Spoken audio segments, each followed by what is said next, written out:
He saw Lu Hohot sitting on a stool and didn't see her cooking, so he asked, "Why don't you cook? How is the food distribution today?" This sentence instantly ignited the fire in Lu Hohot's heart. Eat, eat, eat. You only know how to eat. The three of you, father and son, don't work and just want to rely on me for support. Lu Weiguo was puzzled. What's wrong with you today? What's wrong with you? When did I rely on you for support? I'm crazy. I am crazy, frustrated and crazy. You don't rely on me for support? You have paid all your wages this year, but your food is paid for by my work points. Hehe. The money is given to others and I will buy the food. There is no such good thing in the world. Lu Hohot spoke louder and louder. Some people just can't get enough of the benefits. They get a lot of money from the division of the family and they also get their own work points, so they don't worry about getting a stomachache after eating it. Lu Yuji couldn't stand it anymore, so she rushed out immediately, put her hands on her hips, and started to argue with the other party. Suemo.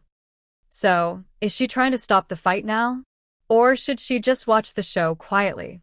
Waiting online. Very urgent.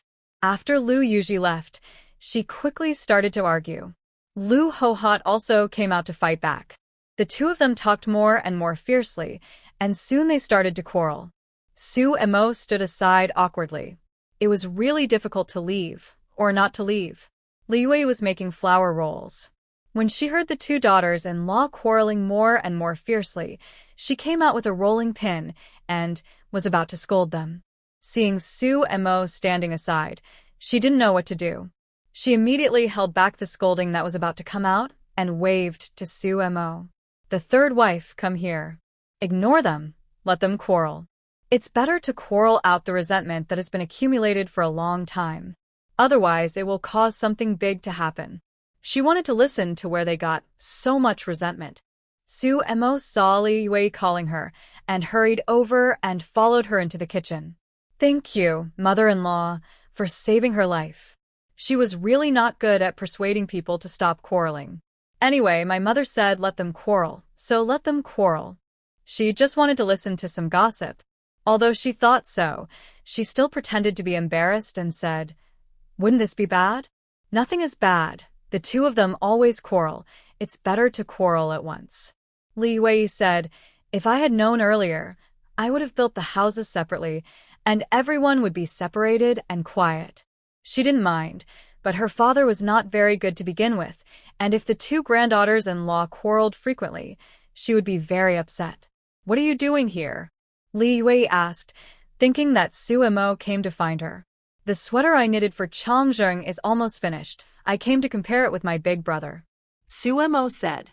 "Oh, so fast, let me see." Suemo took out the sweater again, and Li Yui smiled when she saw it. "You have such a clever hand. It's so beautiful. The third child must like it very much.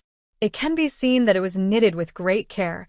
She has never seen anyone's sweater knitted so beautifully. The third child is also a lucky man, marrying a wife who loves him so much."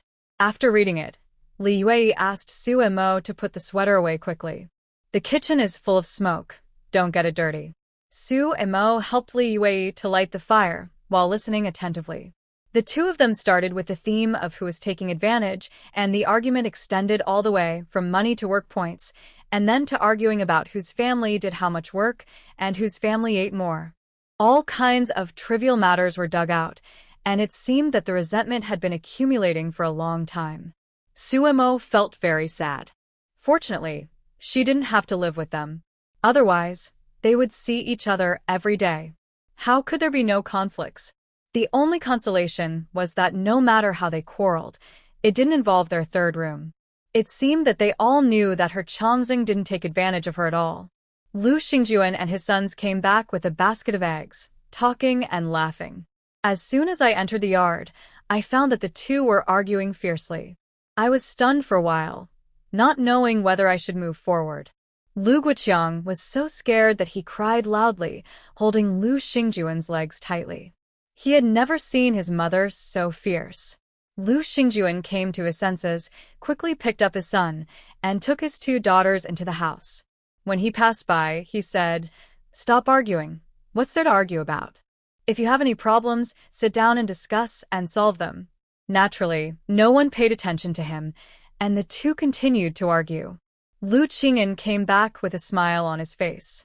From a distance, he saw a few people gathered around his fence. When he approached and heard the noise, his face instantly turned black. Go back, there's nothing good to hear. Lu Qing'an sent the ants away.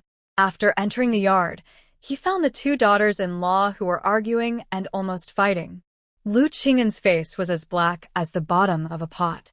What are you arguing about? Do you want to go to the brigade headquarters to borrow 2 loudspeakers for you so that you can be louder? Lu Qing'an scolded harshly. Seeing that their father-in-law had spoken, the two shut up and turned back into the house angrily. Lu Qing'an entered the kitchen and said to Li Yue, "Didn't you hear the 2 daughters-in-law quarreling? Why don't you do something about it?" "I heard them. They were so loud, and I'm not deaf." This resentment has been accumulated for a long time. It's not a good thing to keep it in for a long time. Just let them quarrel and argue. Li Yue said. Don't you know about Dad's health? Letting them quarrel like this not only affects Dad, but also makes outsiders laugh at it. I know.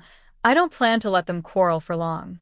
If you don't come back, I will go and talk to them later. Every family quarrels. It's nothing to laugh at. Your 2 sons are at home, and I didn't see them come out to persuade them. Li Yue said lightly.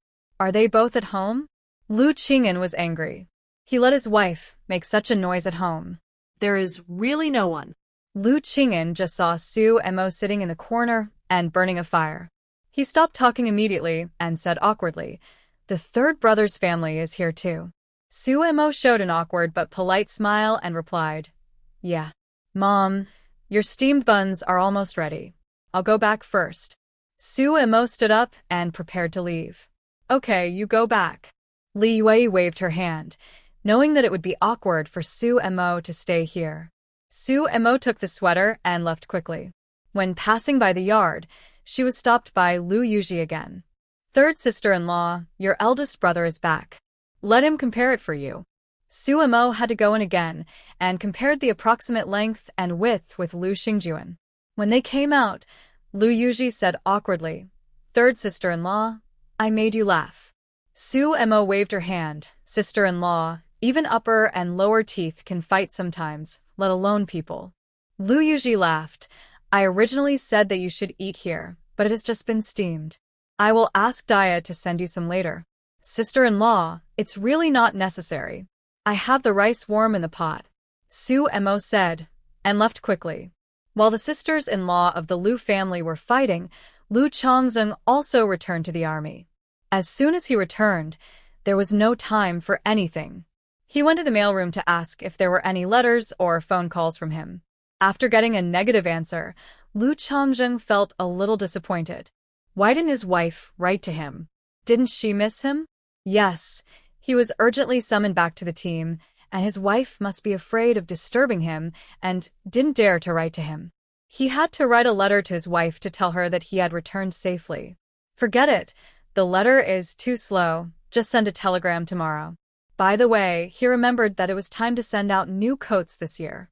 It was cold in North, and his wife would definitely not be used to it. He would change to a smaller size and mail the new coat back to his wife. He would also go to the military service center to see if there were any nutritional supplements and buy some for his wife to mail back. Qingxi County was still too small and there were no good things. The next day, Lu Chongzheng sent a telegram to Su Mo early in the morning. He then went to the service center again and bought canned meat and milk candy. When he saw the milk powder, he bought 2 more bags. He was going to get the new coat and mail it back to his wife. Looking at the milk powder in his hand, Lu Chongzheng suddenly thought that he had worked so hard for those 2 days, but he didn't know if his wife was pregnant. The next day, Su Mo was awakened by the screams of her second brother.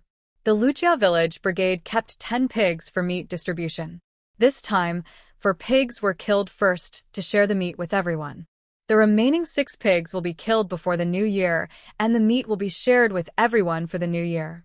The brigade's batch of pigs is well raised. The ones that arrived at the purchasing station before weighed more than 140 kilograms, and there were even big fat pigs weighing more than 160 kilograms. Although the remaining 10 pigs are a little thin, there are still more than 3 months before the new year. By the time of the new year, they can become big fat pigs weighing more than 160 kilograms. Since she woke up, Sue Mo didn't plan to stay in bed. She got up and went to the vegetable garden to take a look. Sure enough, there was a little frost. It seems that she will have to cover herself with straw at night in the future. The temperature drops quickly in the north. Once there is cold air, the temperature drops rapidly. Sue Mo took out the quilt to cover herself when she went to bed last night. Sue Mo estimated that at this rate, it would snow in a month at the latest. Sue Mo increased the input of her supernatural powers into the vegetable field and tried to control the vegetables to the extent that they could be harvested within half a month. Anyway, the vegetables had been planted for half a month, and it was not too unusual to harvest them in more than a month. Just cut the cabbage when it was tender and pull the radish when it was small. If people asked why they grew so well, she would say that the land had never been planted before and the soil was fertile. With a yield of 10,000 caddies per moo, her vegetables just grew a little faster than others, which was not a big deal. It was not that she grew in half a month, but a little more than a month. The greenhouse vegetables in later generations also grew at this speed, and it did not violate the growth law of plants. Even if people from the Agricultural Research Institute came down to study it, they could not find anything wrong. For breakfast, Sue Mo simply cooked some egg noodles, using the noodles that were originally in her space. After eating, Sue Mo continued to knit a sweater. After last night's hard work, she had already knitted 2/3 of one sleeve. She planned to finish knitting it today. When the meat was almost divided, she would go to see if there was any left. She would buy some and make mushroom meat sauce and send it to Lu Chongjing. Li Wei went to line up for the meat early in the morning. This time, she asked for 4 pounds, 2 pounds of pork fat, and 2 pounds of pork belly. The pork fat was used to make oil, and 1 pound of the 2 pounds of pork belly was eaten at home, and 1 pound was given to the third child. She had no meat to share. After receiving the meat, Li Wei went straight to Sue Mo with the basket. The third child, you have no meat to share. Mom will send you 1 pound. Li Wei said as she entered the house. Mom, no need, I will go to the brigade to buy some later. You can take it home and eat it yourself. Sue Mo was sitting on the Kong knitting a sweater, and she quickly stuck her head out to refuse. This time, we killed fewer pigs, and there will be nothing left after the distribution. You can only buy some bones and the like. Take it, there is no need to be so polite as a family. Li Wei put the meat on the chopping board and left.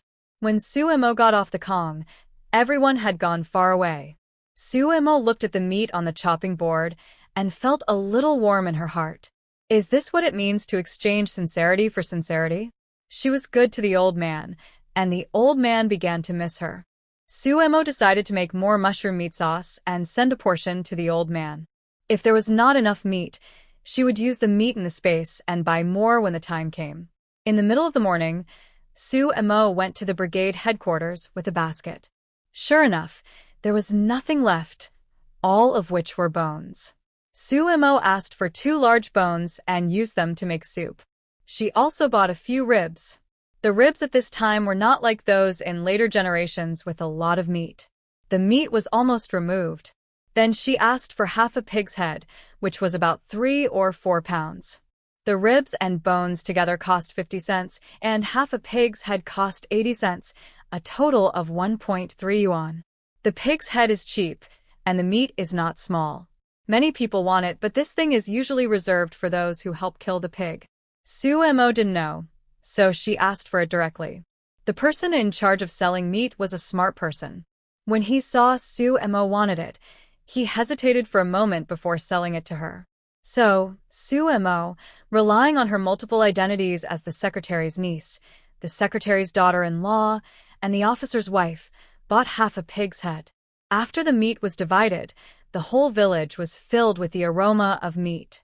After Sue Mo went back, she also lit a fire in the small stove, took out the 4 pounds of pork fat she had bought earlier, cut it into small pieces, put it in a casserole, and put it on the small stove to boil the meat oil. Then she continued to work on her sweater until the afternoon, when she finally finished knitting the sweater. The meat oil had already been boiled, and Suemo took it aside.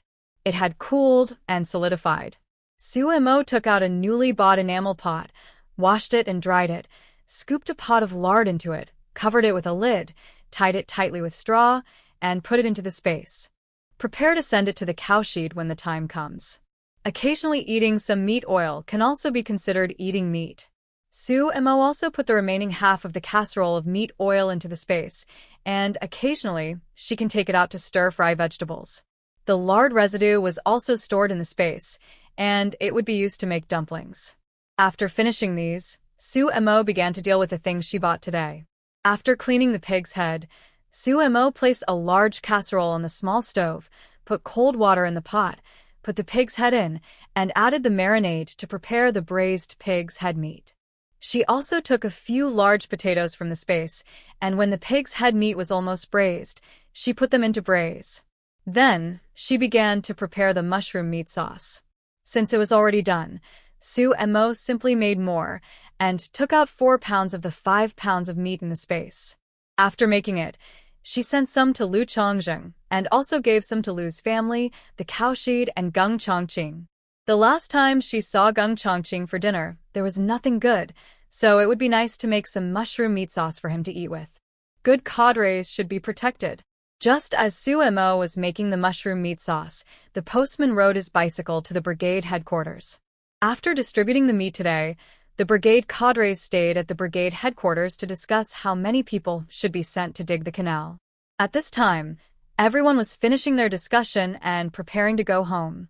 Lu Qing'an came out and saw the postman and asked with a smile, "Are there any more letters from our brigade today? There have been quite a lot of letters recently." The postman nodded.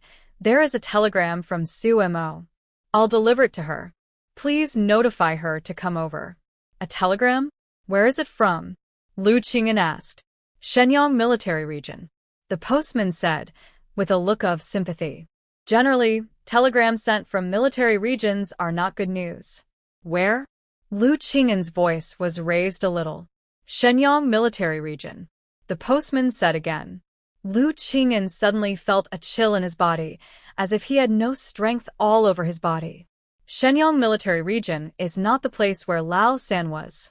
Thinking that Lao San was urgently summoned, and thinking that a soldier in the brigade had passed away, the army sent a telegram. Lu Qing'an suddenly staggered for several steps. The postman was startled, and quickly supported him. "Secretary Lu, what's wrong with you? Give me the telegram. Suemo is my third daughter-in-law. I came to see her." Lu Qing'an's voice began to tremble. The postman knew that Secretary Lu had a son in the army, but he didn't expect that Suemo was the daughter-in-law of that son. The postman looked at Lu Qing'an with some sympathy. After giving him the telegram, he comforted him. "Maybe it's not a bad thing." Lu Qing'an took a few deep breaths, and then he opened the telegram with shaking hands. When he opened it, he saw only a few words written on it. "I have returned to the team safely. I miss you and look forward to your letter. Lu Qing'an." This is also A. If he misses his wife, he can just write a letter. Why send a telegram? He almost scared his father to death. After Lu Qing'an returned home, he gave the telegram to Li Yue and asked her to take it to Suemo. "This is a telegram from the third brother to his wife. Take it to her. Tell her that I thought something big happened, so I opened it and read it." Li Yue was a little nervous after taking it. What happened? Why send a telegram? Lu Qing'an waved his hand. "It's okay. I sent a telegram to ask his wife to write to him." Li Yue. "Is it because you have too much money and you are in a hurry to burn it? Why not write a letter instead of sending a telegram? This telegram, one word is almost enough to send a letter. In these days, sending a telegram costs 3.5 cents per word, but the speed is very fast. It can reach big cities in as fast as 2 hours and remote areas in no more than 3 days. Li Yue took the telegram and went to Suemo. As soon as she approached, she smelled a mouth-watering aroma, so she asked as she entered the yard, "Old Third, what are you doing? It smells so good." Suemo was chopping meat at this time. When she heard the sound, she quickly collected about 3/4 of it into the space. "I'm stewing the pig's head. 什么 reply? Old third sent you a telegram. I brought it to you. Li Yue said, your old father thought something big was going on, so he opened it and read it. Su Imo didn't expect Lu Chongjing to send her a telegram. In this day and age, if it wasn't a big deal, people would write letters, so she didn't blame Lu Qing'an for opening her telegram. It's okay, mother, father is also worried. Su Imo washed her hands, took the telegram from Li Yue, opened it and took a look, and couldn't help but smile. This guy is really something. He actually sent a telegram asking her to write a letter. It just so happened that she had finished knitting a sweater, so she would send it to him tomorrow. Li Yue saw Su Imo chopping meat and asked, are you preparing to make dumplings again? Su Imo shook her head, no, I'm making mushroom meat sauce. I'll send it to Chongjing tomorrow when it's done. Li Yue smiled and waved her hand, okay, then you go ahead. The third brother was still anxious. If he didn't send a telegram, his wife would also be ready to send him a letter tomorrow. After Li Yue left, Su Imo took out the meat and continued to chop it. After chopping it and seasoning the meat, she started to put some oil in the pot. Put the meat in, stir-fry until the water was dry and the oil came out, then put in dark soy sauce, light soy sauce, sugar, 5 spice powder and pepper powder. Stir-fry the meat until fragrant, then put in the diced mushrooms that had just been stir-fried with oil, add soybean paste, and stir-fry continuously. After it was stir-fried dry and fragrant, pour in an appropriate amount of oil that was just used to stir-fry the hazel mushrooms, sprinkle with a handful of white sesame seeds, and then it was ready to be served. For the mushroom cubes, Su Imo used fresh hazel mushrooms from the space. After washing them, she fried them with oil until dry. The mushroom cubes were fragrant and chewy. After cooling the mushroom meat sauce, Su Imo looked at the braised pork head meat. Seeing that the meat was already soft and rotten, she fished it out and cut the prepared potatoes into pieces and put them into the marinade to cook. Then she took out 4 transparent plastic cans for snacks from the space, tore off the labels, checked that there were no super arrow marks, washed them and dried them, and waited for the mushroom meat sauce to cool down before canning them.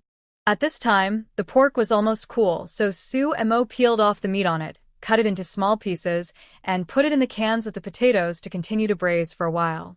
When the potatoes were also powdered, she took the whole pot. First fill the 2 aluminum lunch boxes bought a few days ago, and then take them to the cowshed to give to my parents. The rest is divided into 2 portions, one for myself and one for the 3 elderly people later. Then she filled 4 large jars with mushroom sauce, 2 of which were sent to Lu Chongjing, 1 to the cowshed, and 1 to Gung Chongqing. The rest was also divided into 2 portions, one for the Lu family and 1 for herself. As for the bones and ribs, she was not going to cook them today and directly put them into the space to make soup later. After finishing, Su Imo carried a bamboo basket, covered it with cloth, and sent it to the Lu family. Li Yue was really touched and helpless to see Su Imo sending things again. You child, you sent us all, what do you eat? We have some at home, but there is not much meat, just mushrooms and potatoes. Su Imo smiled and said, Mom, I don't have enough jars at home. You can take a jar to put this mushroom sauce and mix it with noodles or eat it with steamed buns in the future. It will be delicious. Oh, okay. Li Yue looked at the mushroom sauce and said that there was not much meat, but I am afraid that half of the pound of meat given to her was put back. This child is so honest, it is really lovable. Seeing Su Imo bringing more food, the first and second wives were actually a little embarrassed. The second wife was fine, as they only had 1.5 kilograms of meat, and her parents-in-law got more than them, so they had nothing to say if they didn't give it. The first wife had 8 kilograms of meat, and this time she asked for 4 kilograms, which was also 2 kilograms of oil and 2 kilograms of meat. Lu Yuji salted 1 kilogram of the 2 kilograms of meat and chopped the other kilogram into stuffing for dumplings. She ate some at noon, and there wasn't much left at night. Dad, do you want to bring a bowl of dumplings over too? Lu Yuji asked. She had thought that her parents-in-law had also received some meat, so she didn't give it. Lu Xingjuan waved his hand. My third sister-in-law just gave it, and the old people have several mouths to feed, so they can't eat that much. We'll give it next time. After thinking for a while, Lu Xingjuan said again, Next time when there's something delicious, think of your parents and give them something no matter how much. Lu Yuji was unhappy when she heard this, as if she was a very demanding person. I just want my parents to have as much meat as us. They have 3 people to feed, but we have 5 people to feed. The children are staring at us every day. Give more if you want more. Give less if you want less. Even if it's just one for each person, it's still given, and it's our filial piety. Lu Xingjuan said. He is the eldest child, and he should take the responsibility of respecting the elderly. You are the eldest sister-in-law, and you should set an example for the younger brothers and sisters. Lu Yuji sneered. Eldest sister-in-law? The third brother's family is okay, but you see the second brother's family, when did they ever treat me as the eldest sister-in-law? Lu Xingjuan choked and had nothing to say. The next day after breakfast, Su Emo rode her bicycle to the post office to send something to Lu Chongjing. In addition to sweaters and mushroom sauce, she also packed a lot of chestnuts, walnuts, and pine nuts. She also wrote a letter last night, talking about some recent events, and also implicitly expressed her thoughts for him, asking him to pay attention to safety and take good care of himself. Thinking that there would be more steps to send it at the commune post office, Su Emo went directly to the county post office to send it. When packing, she even asked the post office staff to wrap the mushroom sauce in several layers to prevent it from leaking on the way and staining the sweater. There were a lot of things, and although the distance was shorter, it still cost 1 yuan. After sending the things, Su Emo took out the 50 yuan sent by her aunt. After thinking about it, she decided to call them and tell them about the situation here.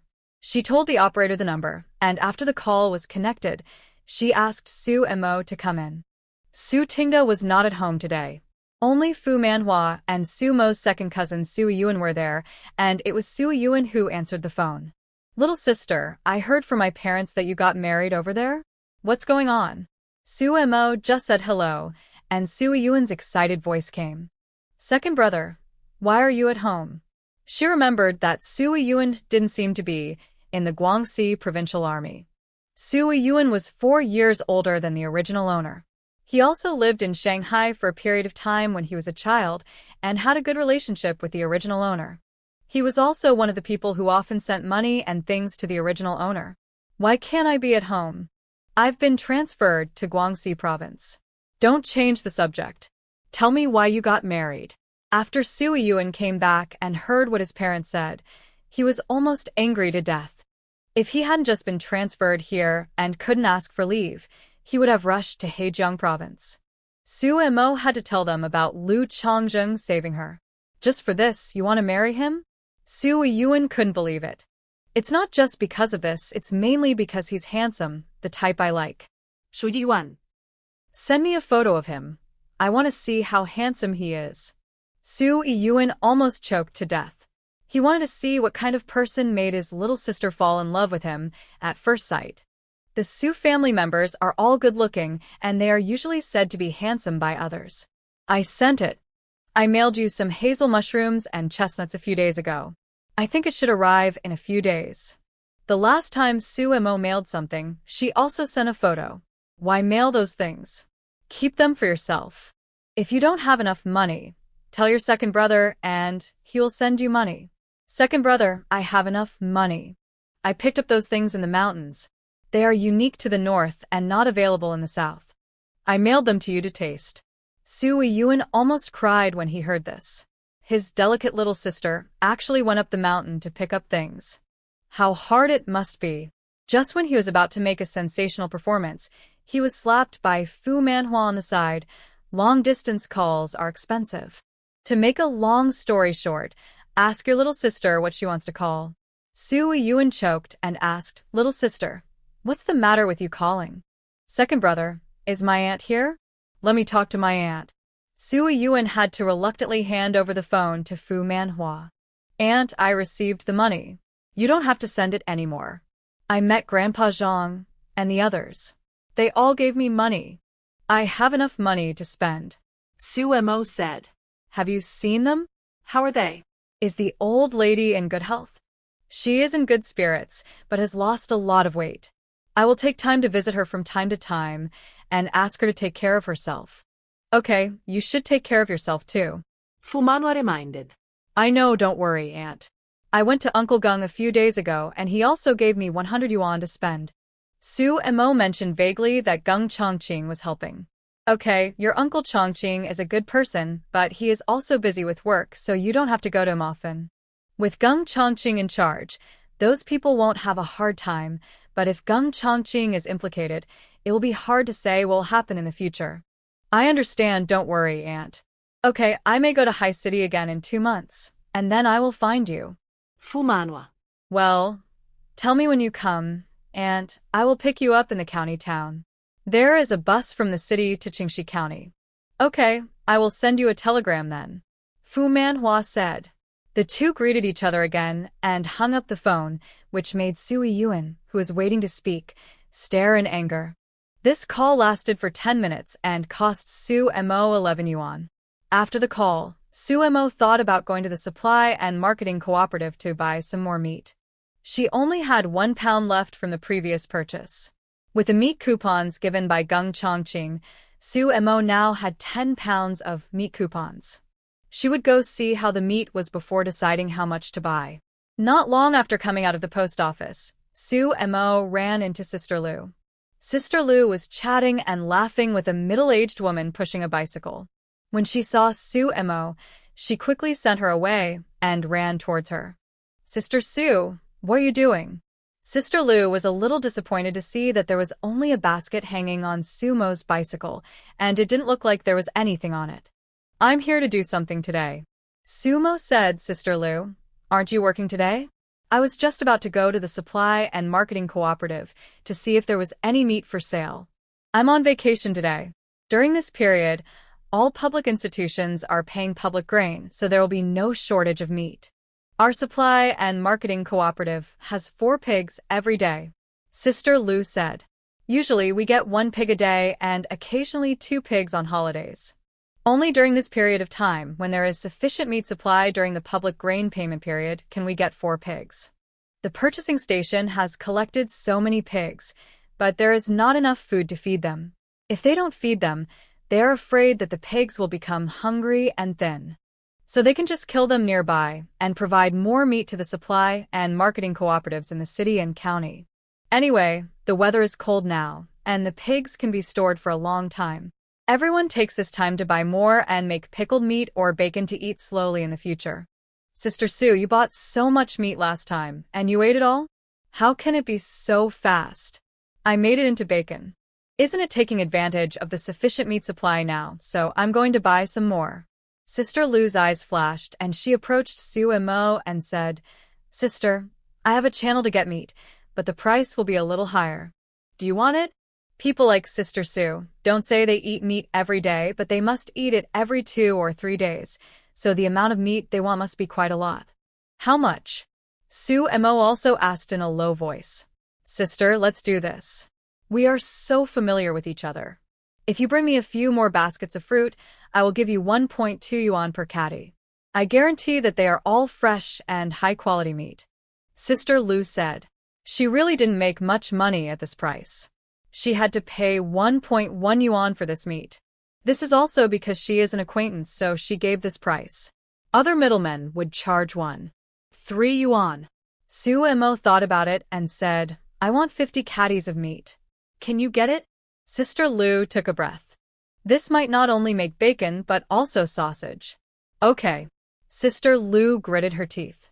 For the fruit in Sister Su's hand, there was nothing she couldn't do. Can you get it today? Su Mo asked. The weather was getting colder. There was no good excuse, and it was not good to go to the city all the time. Sister Lu frowned. It was not easy to get so much meat in broad daylight. Do you have any more oranges? Can you send them all today? There aren't many oranges left.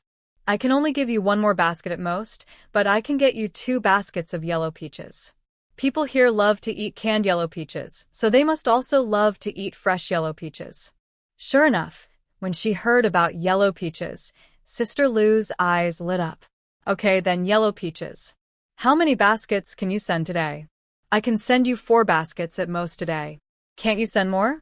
No, sister, it's cold now, and it's hard to get fruits. Scarcity makes things valuable.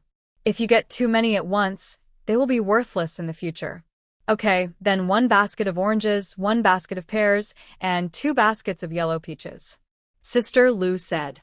Okay, I'll send them directly to your home when I get them. Sister Lou nodded, asked Sue and Mo to go quickly, and went home herself. She quickly found her husband and asked him to have someone send meat. So, Sue and Mo spent more than 2 hours delivering 4 baskets of fruit to Sister Lou, basically ensuring a frequency of more than 1 trip per hour.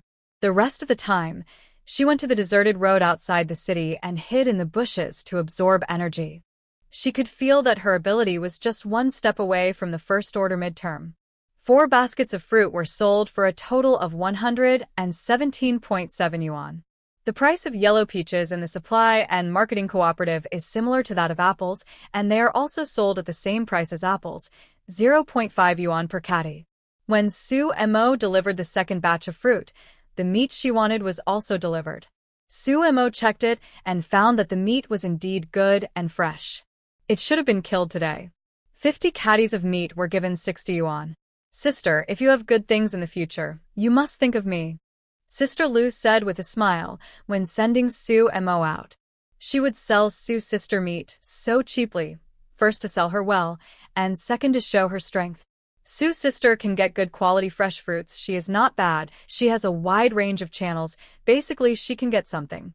Okay, no problem. Sue and Mo said. Sister Lou is still a very stable partner for now, and she has no plans to change her partner for the time being. On the way back, Sue and Mo put all the 50 kilograms of meat she bought into the space. In this way, she basically doesn't have to worry about meat this winter. She can occasionally use the meat coupons to buy some from the commune supply and marketing cooperative to conceal the source of the meat.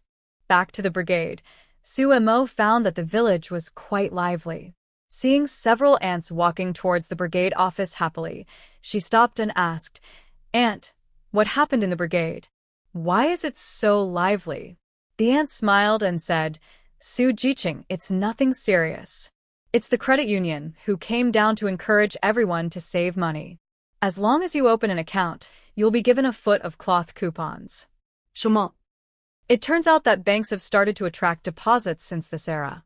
I guess they heard that the Lujia village brigade distributed a lot of money, so they came down to do it at a specific point, and they didn't have to go to the bank. The director of this credit union is really sharp. He even gave away cloth coupons for opening an account. In those days, cloth coupons were very attractive to the common people. In the countryside, each person was only given 3 feet and 4 inches of cloth coupons per year.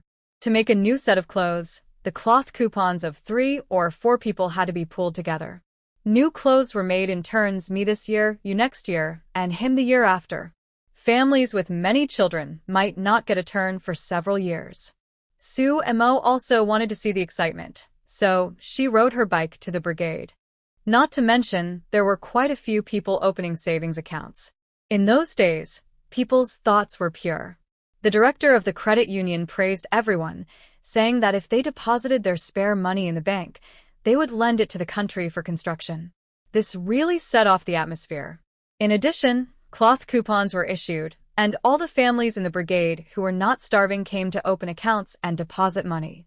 For rural people, being able to deposit money in the bank was a big deal. So, the brigade members were happy, and the people in the credit union were also happy. It was really a win-win situation. Just when Sue and Mo was about to go back, the postman who had just arrived called her. "Comrade Sue and Mo, there is a letter for you." Sue and Mo was curious about who wrote to her. When she took it and looked at it, it turned out to be Yang Suyin. Sue and Mo took the letter and went home. When she got home, she opened the letter and saw that Yang Suyin hadn't received her letter for a long time. She was a little worried and wrote to ask about the situation. Sue and Mo didn't comment and put the letter aside.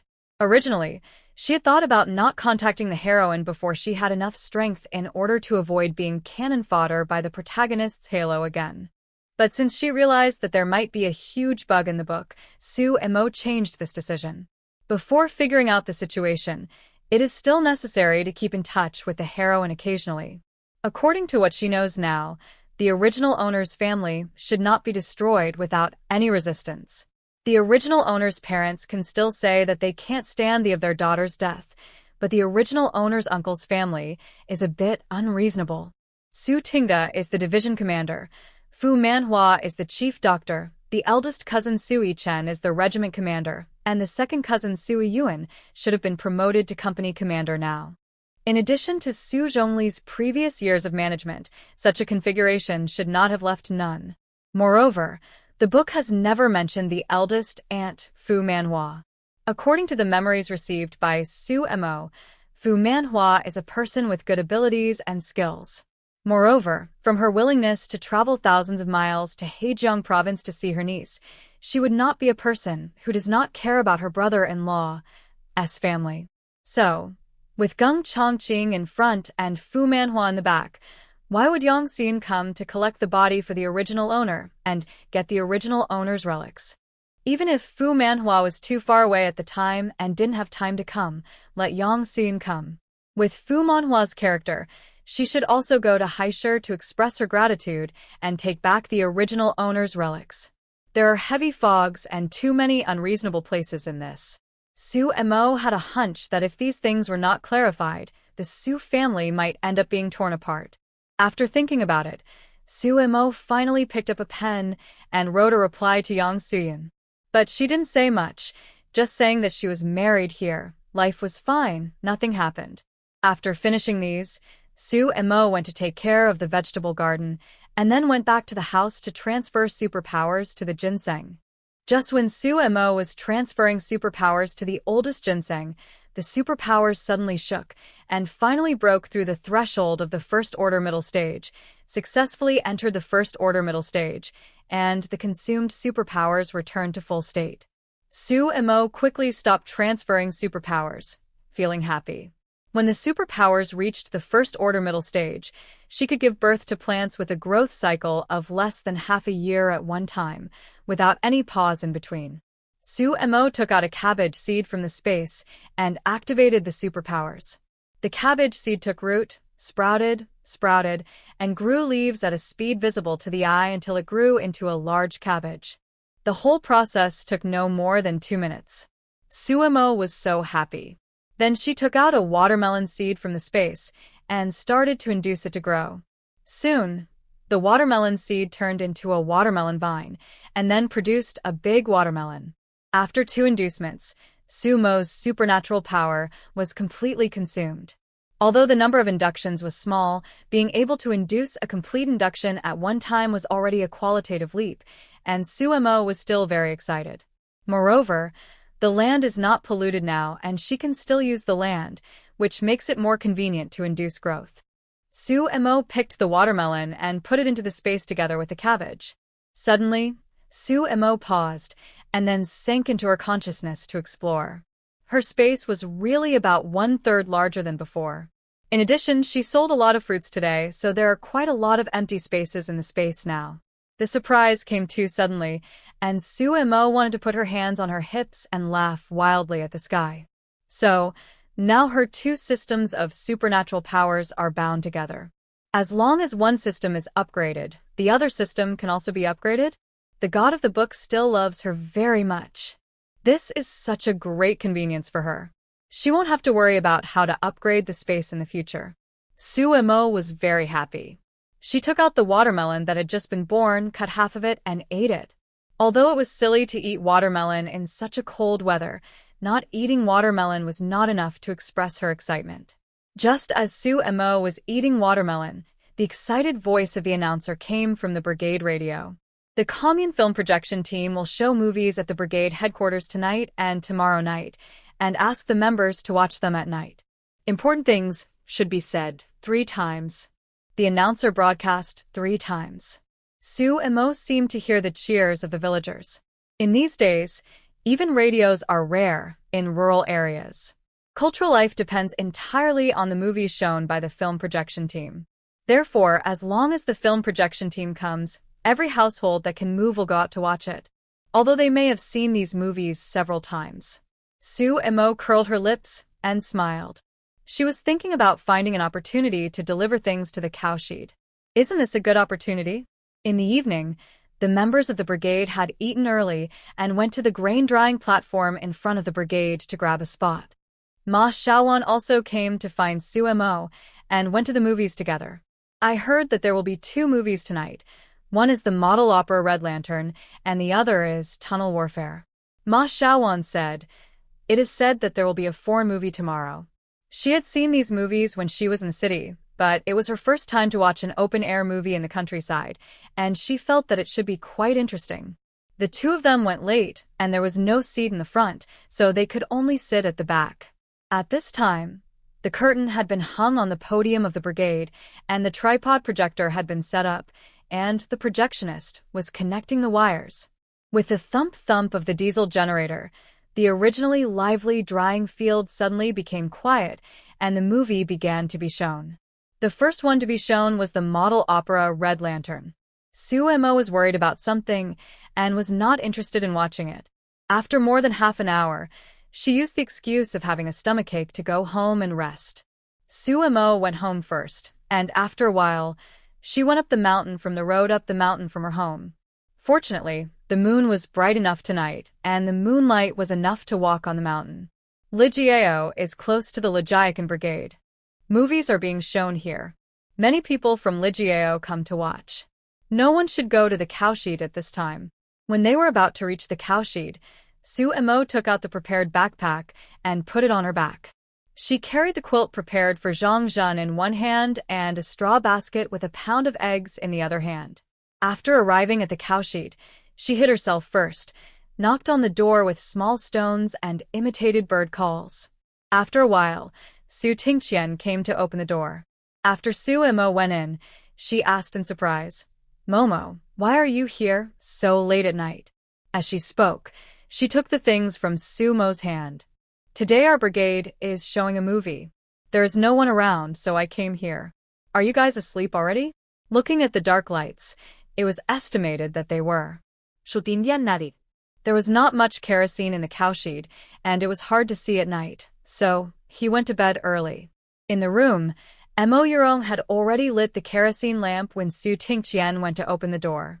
After Sumo went in, she started taking things out of the backpack, explaining as she went along. "That quilt is for Grandpa Zhang, and this cotton coat is for Comrade Xiaoding. There are more than a pound of eggs in the straw basket. You can hide them and cook them when you want to eat them. I also brought you some delicious food. It's still hot now. You can call Grandpa Zhang and the others later and eat it while it's hot." Sumo took out the lunchbox filled with braised pork head and potatoes. "These daily necessities are for Grandpa Zhang. I put lard in this enamel pot. You can put some in when you cook. This is the mushroom sauce I made myself. Put a little in when you eat. It's delicious. I also brought 2 thermos. The weather is cold, and you need hot water to drink. I cut some coarse cloth for you. Here are the needles and thread. If your clothes are torn, you can sew them yourself. I also brought a pound of kerosene. You can light the lamp at night. I will bring more next time." Because Sumo always used a desk lamp at night, she really ignored the kerosene. She just took it out from the space under the pretext of covering it up. "This is straw paper, and here is more than half a pound of kelp. You can cook some soup occasionally." Mo Yurong looked at her daughter taking things out and explaining non-stop, and her tears suddenly fell. Sumo was startled. "Mom, what's wrong with you? Nan, you have suffered." Mo Yurong choked and could hardly speak. "Mom, don't cry. As long as our family is fine, I won't suffer. Such days will eventually pass. We have to believe in them." Sumo meant something. Mo Yurong quickly wiped away her tears. "Yes, Mom. Don't cry. We have to be fine. We can't let those people succeed." Sumo's eyes flashed. It seems that the couple knows something, and she will find a chance to ask them in the future. Although most people in the village went to the movies, Sumo didn't dare to stay in the cowshed for too long. After telling the couple about the situation on Uncle Su's side, Sumo quickly withdrew. After returning to the Lujia village brigade, Sumo didn't show up at the movie, but went to bed directly. In the middle of the night, Sumo, who was sleeping, suddenly felt a familiar heat flow and quickly got up and lit the light to see that it was indeed her period. Su Emo quickly took out a sanitary napkin from the space and put it on. The original owner has always had a regular, and her period only came a few times a year. Su Emo has been using her supernatural power to warm her body for a month, and this has improved. Her period should come on a monthly basis. But after her body was back to normal, Su Emo began to worry again. In this era, sanitary napkins seemed to be sold only in friendship stores. There were definitely no such things in a small place like Qingxi County. She didn't have much space, so no matter how she saved, it wouldn't last long. Would she have to stock up on cotton and make sanitary napkins herself? Or buy a menstrual belt and use tissues as pads? It didn't seem impossible. After packing up the menstrual belt, delete if infringement, Su Emo went back to sleep. She didn't know if it was because of her period, but Su Emo slept very deeply. She woke up the next day when she heard someone calling her. Su Emo got up quickly and looked at her watch. It was already 8 o'clock. She quickly put on her clothes and got up. She opened the door and saw Ma Xiaowan and Chenlon outside the courtyard gate. Su Emo hurried over to open the gate. Su Emo, are you okay? Ma Xiaowan was a little worried when she saw that Su Emo hadn't come back since she went home last night, so she came to see her this morning. It's okay. I just had my period and I feel a little uncomfortable. Su Emo had a ready-made excuse, of course. Oh. Then you should keep warm and have a good rest. Do you have any brown sugar? Drink some brown sugar water. Ma Xiaowan sometimes suffers from menstrual cramps, and she knows this feeling very well. Yes, I'll make some later. Su Emo nodded and said to the two, come in and sit for a while. Ma Xiaowan waved her hand. No, we have to go collect firewood, otherwise there will be no firewood to heat the Kong in winter. I saw that you didn't come back last night, so I came to see you. I'm fine. Thank you, Xiaowan. Well, what's there to say thank you between friends? I'm leaving. Have a good rest. Ma Xiaowan waved her hand and left with Chenlon. Su Emo didn't plan to go out when her period came, so she stayed at home to make delicious food. After tidying herself up, Su Emo took out the big bones she bought the day before, washed them, cut them into pieces, put them in a large casserole, threw in a few red dates, lit a small stove, and slowly boiled them. She also soaked a handful of kelp, and when the soup was boiled to a milky white, she cut the soaked kelp and put it in. Then, she dug up the soil of another 4-grade leaf wild ginseng, plucked off a few small whiskers, washed them, and put them in the soup. She planned to take turns pluck these 2 4-grade leaf wild ginsengs. Otherwise, it would be bad if she caught one and was left alone. While the soup was boiling, Su Emo took out the 50 kilograms of meat she bought yesterday and cut it into long strips. She didn't deliberately consider the weight and cut about 40 strips. Then she took one to chop stuffing and took 4 or 5 fresh sweet corns from the space, broke them into corn kernels, and prepared. She kneaded the dough, rolled out the dumpling wrappers, wrapped the dumplings, and boiled them in water. After a busy morning, Su Emo made 2 large pots of dumplings. She put them all in the space, and when she wanted to eat them, she could just take them out and eat them directly. The bone soup was also boiled. Su Emo first took a small clay pot and filled it up and put it in the space, preparing to bring it to her parents and Grandpa Zhang when she went to the cowshed next time. Then she took another large basin, filled it with a basin, carried it in a bamboo basket, and sent it to the Liu family. Li Yue had just come back from the mountain to collect firewood. Before she had time to cook, she saw Su Emo bringing something over again. She was really upset. Xiao Emo, why are you bringing something again? I don't need to cook now. I can just eat your food. So Montag was stund.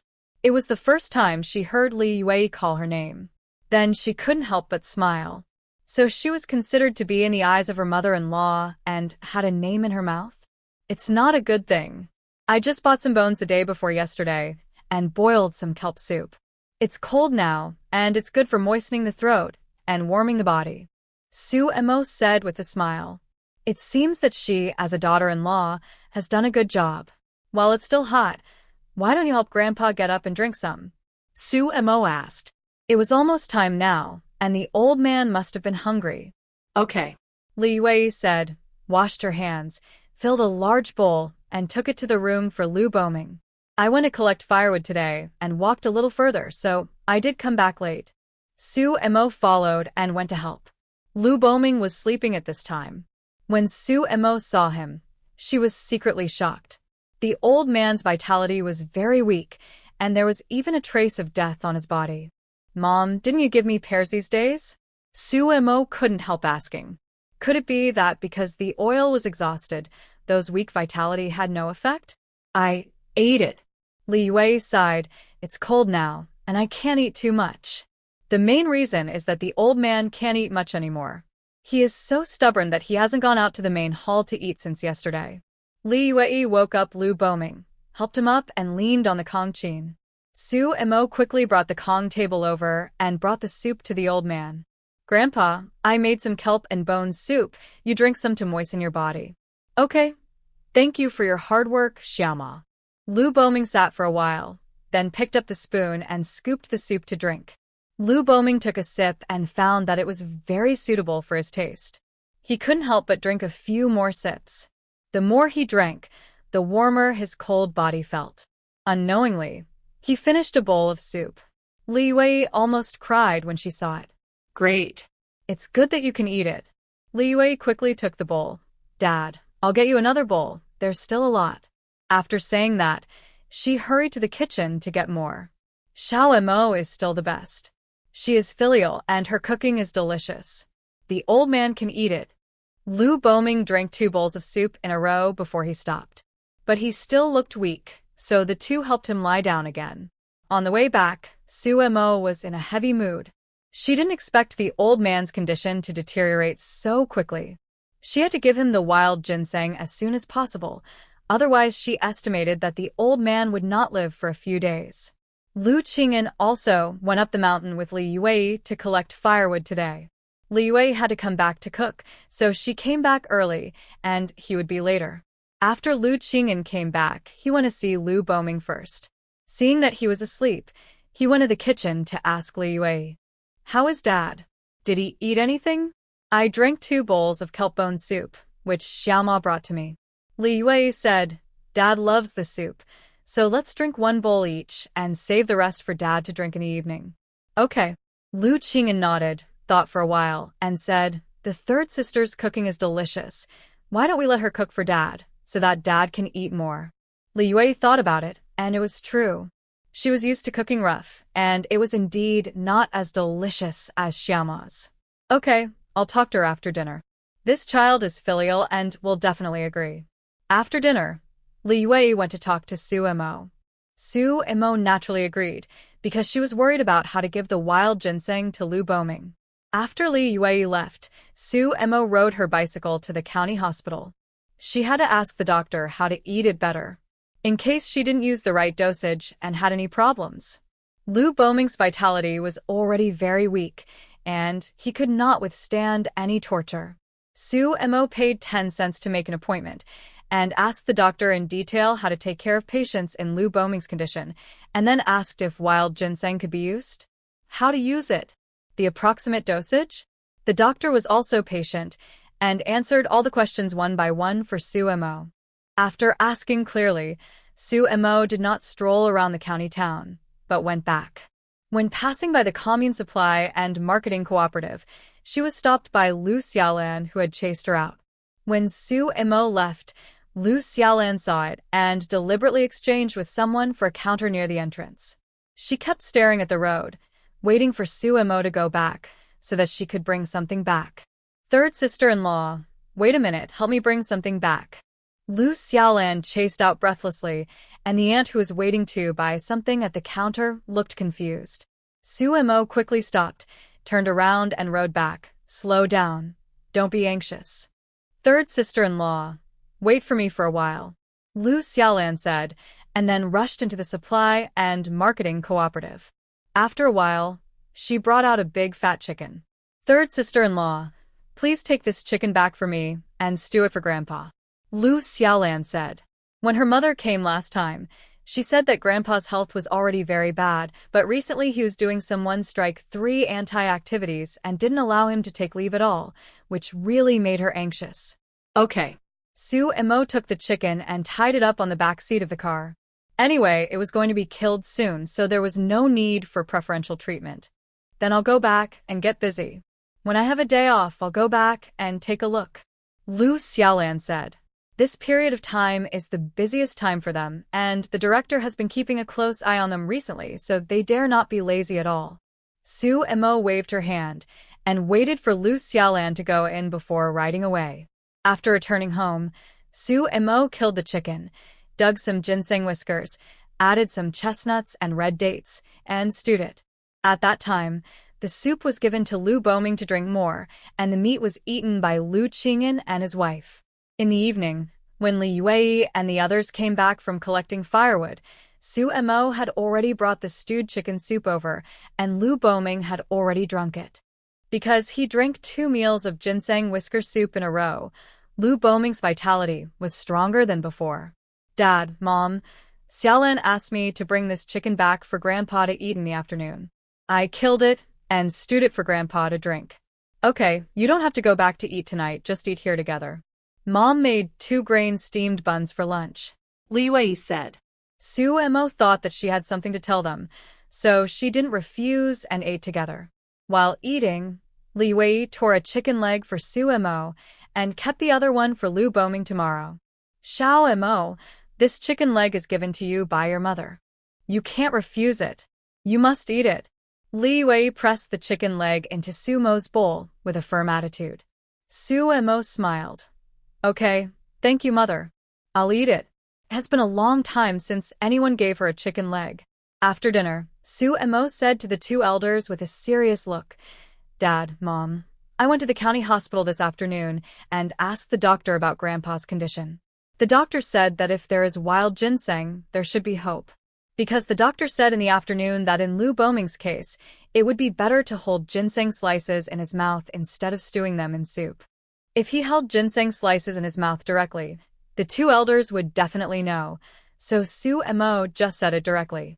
Lu Qingyan sighed. I know, the doctor at the Commune Health Center also said it before, but wild ginseng is rare and can't be bought at all. I dug a wild ginseng when I went to the mountains to harvest the autumn crops a few days ago. Su Emo lowered her voice and dropped a bombshell. Lu Qingyan and Li Yue were so surprised that they almost jumped up. Lu Qingyan looked around, with hope in his eyes, and then lowered his voice and said, Xiao Emo, what do you mean? Yes, I plan to give this wild ginseng to Grandpa to eat. Okay. Lu Qingyan said a few excitedly. Xiao Emo, you are really a great benefactor of our family. Don't worry. Dad and Mom will give you the money for this wild ginseng in a while. Su Emo waved her hands quickly. Dad and Mom, Changzheng has a deep affection for Grandpa. This wild ginseng is for Changzheng to fulfill his filial piety. How can I ask for your money? In addition to fulfilling her filial piety for Lu Changzheng, it is also a little thought for these revolutionary martyrs and these old Red Army soldiers.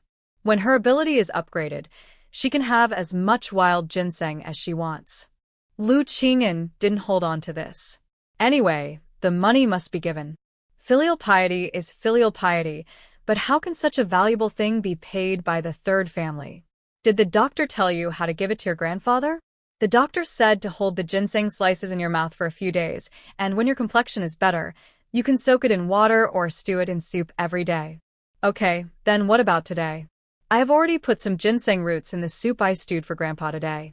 I will go back and cut some ginseng slices and let Grandpa hold it in his mouth at night. Su Emo said. Okay, then I... Let your mother go back with you, and you cut it and let her bring it back. Lu Qingyan originally wanted to say that he and Su Emo would go to get it, but then he thought that it would not be convenient for him, a father-in-law, to go to his daughter-in-law's house at night. Su Emo nodded, and then went back with Li Yue. When Li Yue saw Su Emo coming out with a clay pot, she was stunned. Xiao Emo, how come it is still alive? Well, after I dug it back, I took a clay pot and planted it. Fortunately, it was planted. The doctor said that fresh ones are better than dried ones.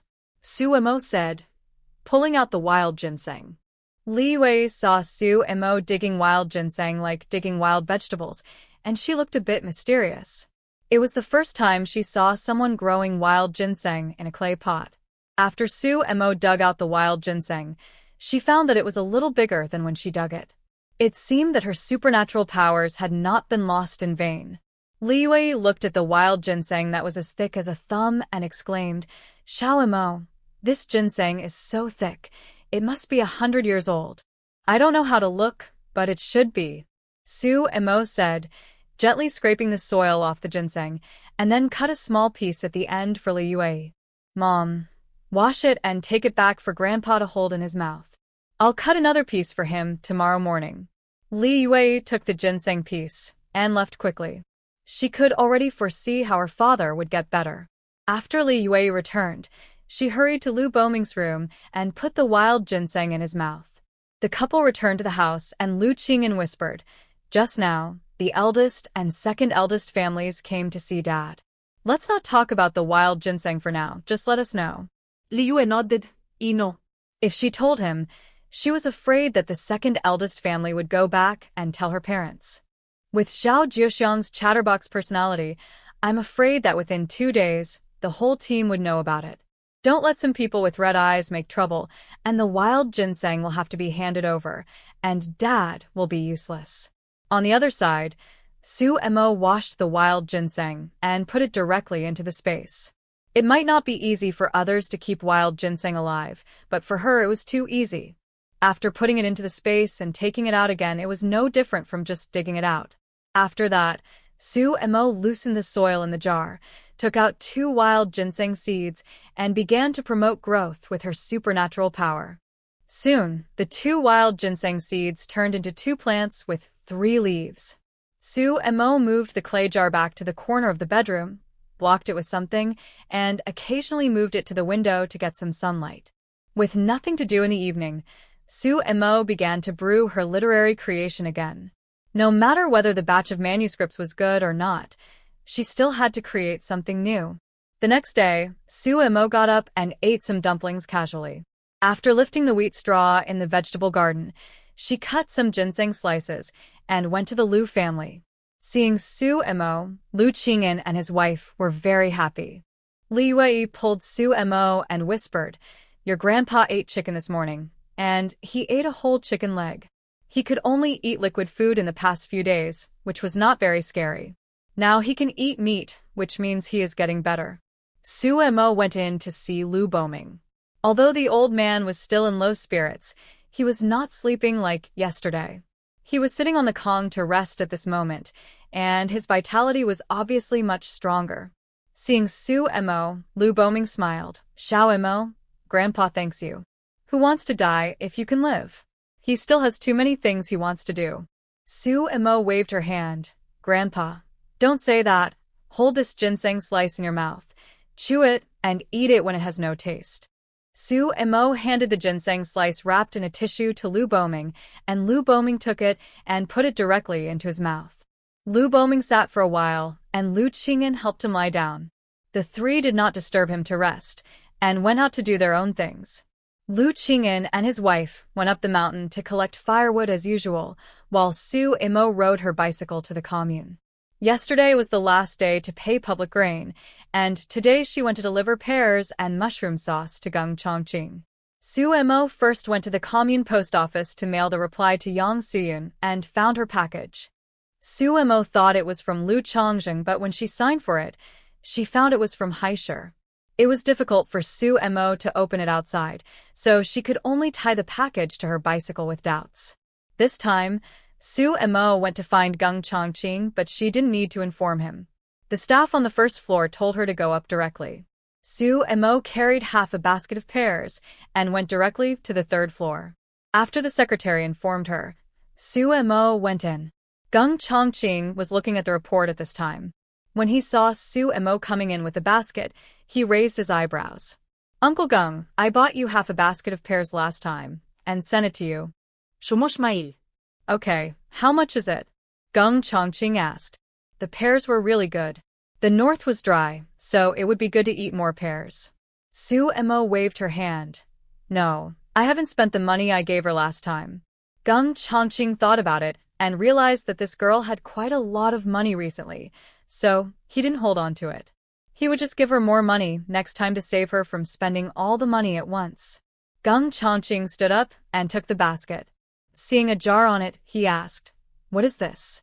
"I made mushroom sauce for you to mix with rice when you eat." Gung Chongqing smiled. It was new that this girl could make mushroom sauce. He picked it up and unscrewed it. Instantly, a tempting aroma came to his nose, and Gung Chongqing swallowed unconsciously. "When did you learn to cook?" Gung Chongqing was surprised. Su Mo snorted proudly. "I learned it in the past few years. Girls change a lot when they grow up. I know a lot of things now." Anyway, Gung Chongqing hadn't seen the original owner for a few years, so he didn't know what she knew. Gung Chongqing's eyes were somewhat obscure, and he smiled and said, "Yes, girls change a lot when they grow up. The things have been delivered, so I will leave first and not disturb you, Uncle Gung, from working." "Okay, go ahead." Gung Chongqing waved his hand. After Su Mo left, Gung Chongqing stood up and walked to the window, looked for a while, and suddenly smiled self-deprecatingly. Then he turned back to his desk and started working again. After arriving home, Su Mo opened the package and took out all the things. There was a pack of White Rabbit milk candy, a piece of khaki corduroy cloth, 2 cans of Malin brand luncheon meat, 2 bags of milk powder, 2 cans of Heischer brand vanishing cream and hair oil, and an envelope. Su Mo quickly opened the envelope, and in addition to the letter, there was also a big unity. Su Mo opened it and saw that the letter was written by Zheng Ling, a good friend of Mo Yurong, saying that she had asked Yang Suyun for Su Mo's address in the countryside and sent her some things, and asked her to write to her if she needed anything, and she would buy it and send it to her. Su Mo was a little surprised. She didn't expect Zheng Ling to send her something. People who knew their family situation would keep their distance from them. At the same time, she was a little touched. In this era, there are still people who are loyal and grateful. Sending something directly is much more sincere than writing a letter to comfort them. Su Mo decided to confirm with Mo Yurong in a few days to see if Zheng Ling is really trustworthy. She still has a lot of Heischer tickets in her hand. She can send the money tickets to ask her to help buy things or exchange them for National General tickets. Zheng Ling is also a miserable person. Her husband died in an accident, but because of the obstruction of villains, she did not get the compensation she deserved, leaving her alone to raise 4 children. After Su Zhongli knew about it, he funded their family. When he died, he also told Su Tingqian not to stop the funding before her children grew up. Because of this relationship, Mo Yurong and Zheng Ling were also co-workers, and the two soon became good friends. Zheng Ling often made delicious food and sent it to the Su family during festivals. Today, Zheng Ling has finally gotten her reward after all the hardships. Of the 4 children, except for the youngest who is still in high school, the other 3 are promising. The eldest is in the Revolutionary Committee, the second is in a food factory like her, and the third is in a textile factory. Su Zhongli has also sponsored many families like Zheng Ling. Although these people may not be in high positions, small people also have their own wisdom. These small people have contributed a lot to the fact that Su Tingqian and his wife were able to leave Heischer in one piece. It can only be said that Su Zhongli is really a very far-sighted person. Those who plant trees will enjoy the shade.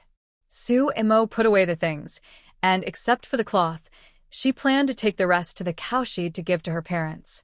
There was still chicken soup from yesterday, and Su Mo was not going to make another one for Lu Boming at noon. She packed a few dumplings from the space and went to see the old man's condition. When she saw Lu Boming, Su Mo was really shocked. This wild ginseng is indeed the king of herbs. This old one has a really good effect. After just 2 pieces, Lu Boming's vitality is almost back to the state when Lu Chongzheng first brought her to see him. Lu Boming was sitting on the Kong reading a newspaper at this time. Seeing Su Mo coming over, he waved her over. Su Mo put the dumplings she was holding on the Kong table. "Grandpa, you eat the dumplings first, I'll go and heat up the chicken soup for you. Dad and Mom went to collect firewood and won't be back at noon. They asked me to cook for you." Lu Qing'an and his wife pushed a cart and took steamed buns with them today. They didn't plan to come back at noon. Su Mo also planned to go up the mountain to collect some firewood after dinner. Although Lu Chongjing asked Lu Guoping to help her collect firewood, he didn't know how much she could collect. Now that her space was empty, she could collect a lot in one trip. Lu Boming waved his hand. Don't be in a hurry. Wait a moment, take this. Lu Boming took a small red cloth bag from the conchin behind him and handed it to Su Imo. Su Imo opened it and found a roll of money and a small yellow croaker inside. I was going to leave these things to Qing'an and his wife after I left.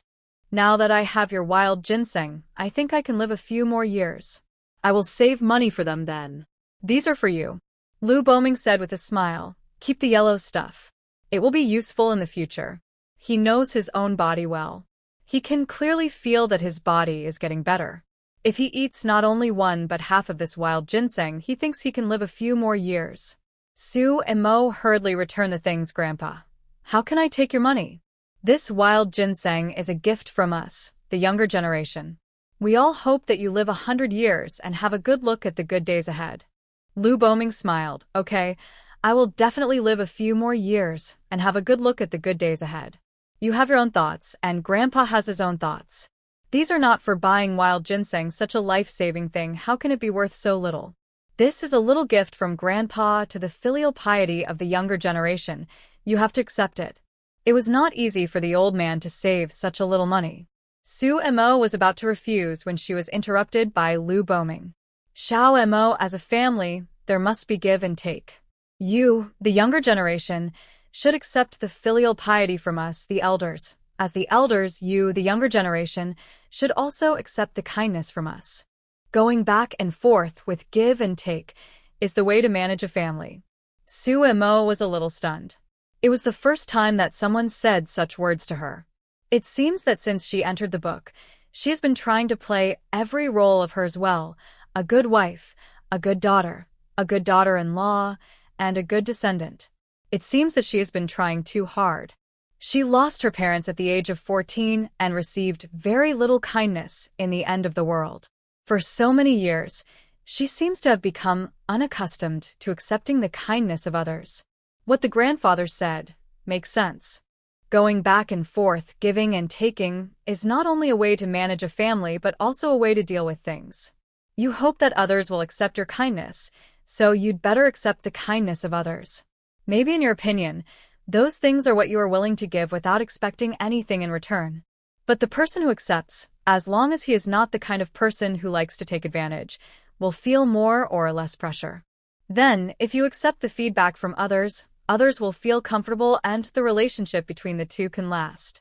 Lu Boming looked at Sumo's thoughtful look, smiled, and stuffed the things into Sumo's hands, waved his hand and said, "Go and heat up the chicken soup. I'm really a little hungry." I don't know what this child has experienced. It seems that he doesn't like to accept things from his elders. Su Imo put away the things and said with a smile, "Okay, I'll go heat them up right away." Many things are not known overnight, and a person's heart can only be revealed over time.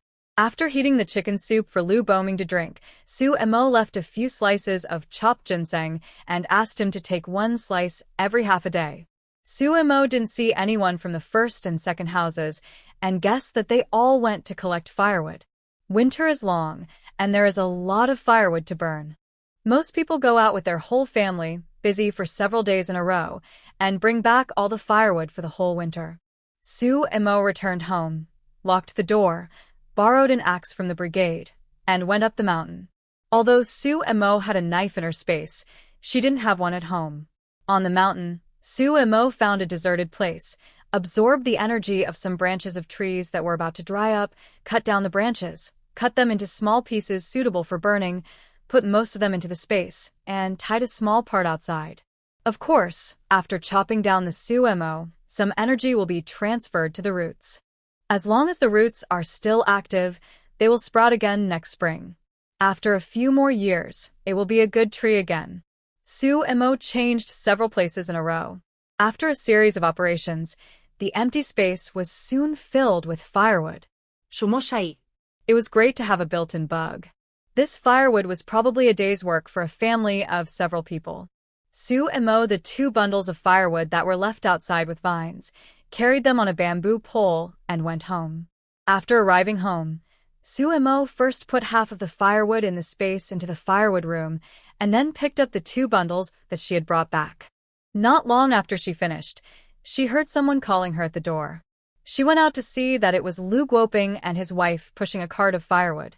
Suemo hurried to open the gate and let them in.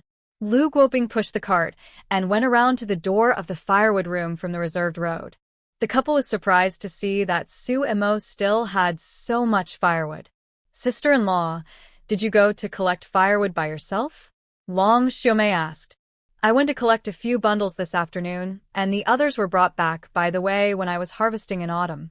Anyway, she almost never ran into anyone when she came back during a harvest, which made sense. "Sister-in-law, you are really capable," Long Xiaomei praised, "and the vegetables in this field are also well grown. Vegetables planted at this time usually don't grow well." Suemo smiled awkwardly. "It's not that I planted well, but the field itself is doing well. This field has never been planted before, and the soil is fertile. The vegetables planted by the Lu family did not grow much." She was used to the supernatural power to promote childbirth and was really insensitive to these climate changes. That's right, the new land reclaimed by the team before, the grain production in the first few years, was also more than other places. Seeing Lu Guoping start to carry firewood into the room, Suemo hurried to help. Long Xiaomei also wanted to join, but was stopped by Suemo. With such a big belly, she didn't dare to let her work. "Sister-in-law, I will bring you 2 or 3 carts of firewood in the next few days. You should have enough to burn this winter," Lu Guoping said after moving the firewood. The firewood he brought to his sister-in-law was all strong and durable. There was 3 or 4 carts of firewood, plus the original ones. It was enough to burn. The main thing was that the people digging the canal had already gone, and after collecting firewood, he had to rush to dig the canal. He was about to become a father, so he had to earn more for his wife and children. "Okay, no problem. I will also collect some in the next few days, so you should focus on your own first." Suemo waved her hand. After Lu Guoping delivered the money, she would see how much money to give. Long Xiaomei was also going to give birth in 2 months, so she would go to the supply and marketing cooperative to buy 2 kilograms of brown sugar and send it together. In the evening, Suemo opened the small red cloth bag given by Lu Guoping and counted it. There were 200 yuan. It was not easy for an old man to save 600 yuan for medical treatment and medicine and to help the family. Suemo remembered that the original owner seemed to have a radio purchase voucher in Haishur, so she quickly took out the ticket in the space to look for it, and there was indeed one. If Zhengling is sure that it is credible, she will send the ticket and money to her and ask her to help buy a radio and send it to her. After the old man gets better, he can also listen to the radio to relieve boredom. At dinner time, Lu Guoping came out to the main hall to eat together. Lu Qing'an and his wife were very happy, but the first and second wives were very uneasy. During dinner, Lu Hohot couldn't help asking Lu Weigua, "Do you think our grandfather has a last gasp of energy? He can actually come out to eat."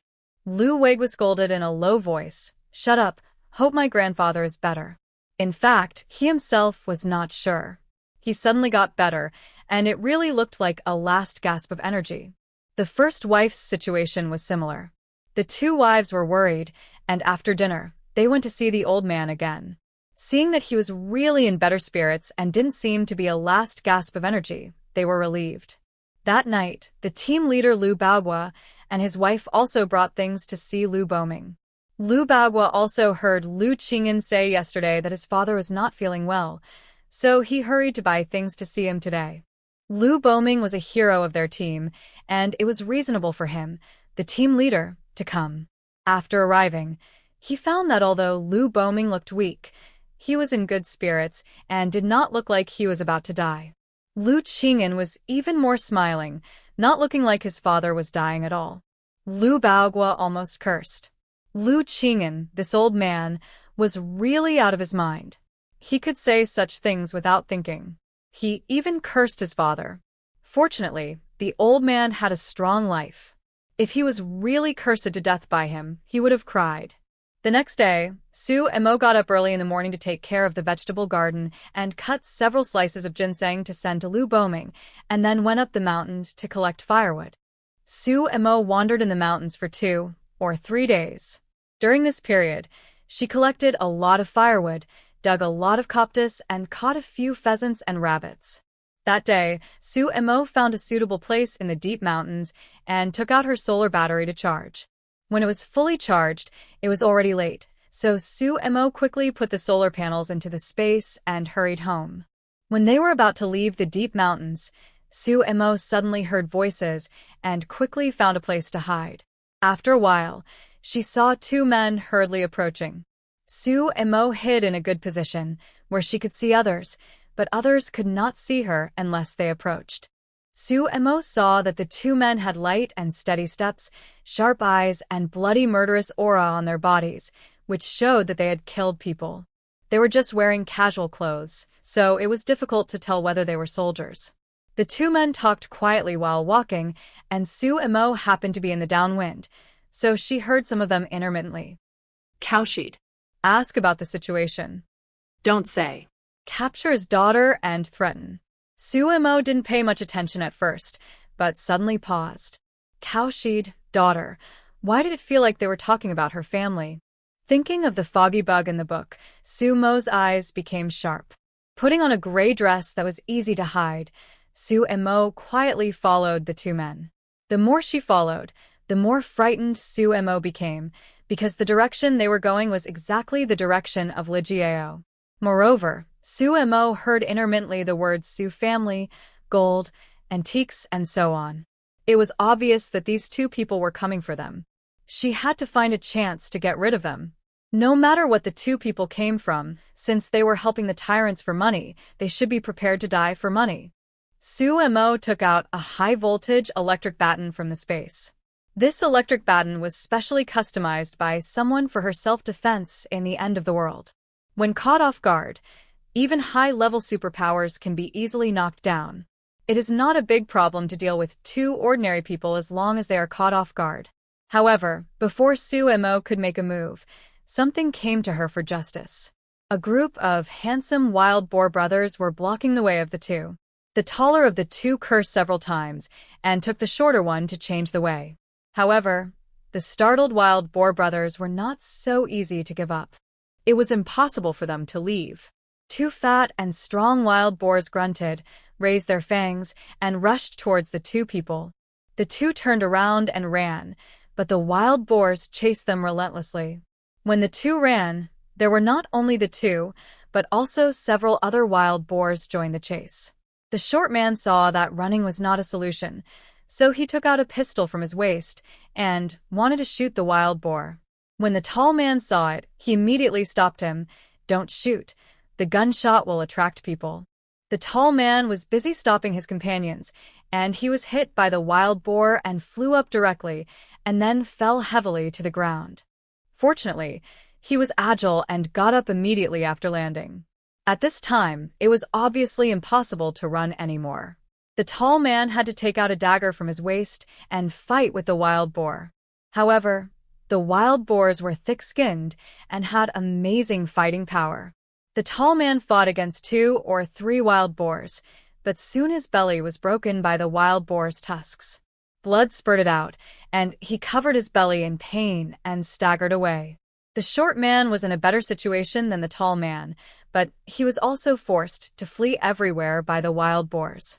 At this time, seeing that his companions were injured, he could no longer bear it, so he took out his pistol and fired a burst of shots. His shooting skills were good, and he knocked down 2 and injured 4. Now, the wild boars were completely crazy. If they were just playing with the 2 before, now they were fighting desperately, especially the 4 injured ones. The tall man, who was already injured, could not dodge quickly and was soon knocked to the ground by the wild boars. Several wild boars trampled over him. The tall man let out a shrill scream, and then there was no sound. After the short man changed the magazine, he fired a burst of shots again. However, this time the wild boars ran wildly, and the hit rate was not high. Pistols of this era only have 7 bullets. The short man had used up all his bullets, so he could only put away his pistol, take out his dagger, and run for his life, not caring about his companions. The wild boar naturally chased him relentlessly. Suemo saw that the short man was running towards her direction, so she quickly forced the bushes where he was hiding to grow so that the bushes could better cover her position. It was also the short man's bad luck. He tripped over something on the way and fell to the ground. The wild boar chasing him from behind couldn't brake in time and stepped on him. The short man groaned a few times, and then there was no sound. The wild boar saw that both of them had fallen and nudged them with its mouth. Seeing that there was no movement, it planned to retreat. The injured ones were howling as they walked, and some of them were bleeding too much, and they lay on the ground while walking. Suemo came out, holding an electric baton, and went to see the short man who was close to her. The short man was actually pretending to be dead just now, and when he heard footsteps, he turned around and asked for help. Help! Help me! The short man's foot must have been broken by the wild boar, and it was twisted strangely at this moment. Suemo squatted down, smiled, looked at the short man and asked, "Who sent you to harm the Su family?" The short man widened his eyes, looked at Suemo for a while, and then said in shock, "You're Suemo." Suemo nodded. Tell me. Tell me. Maybe I will save you." The short man's face changed several times. If he told me, the whole family would die. If he didn't tell me, he would die alone. In the end, the short man seemed to accept his fate, closed his eyes and turned his head to the side, looking like he was at the mercy of others, but in fact, the hand holding the dagger was secretly exerting force. Suemo sneered, and when the short man swung the dagger at her, she quickly twisted his wrist and stabbed him in the heart with her backhand. The short man widened his eyes in disbelief, as if he was surprised that this woman dared to kill so easily. When she wanted to say something, blood started to flow out of her mouth, and she could only make a sound.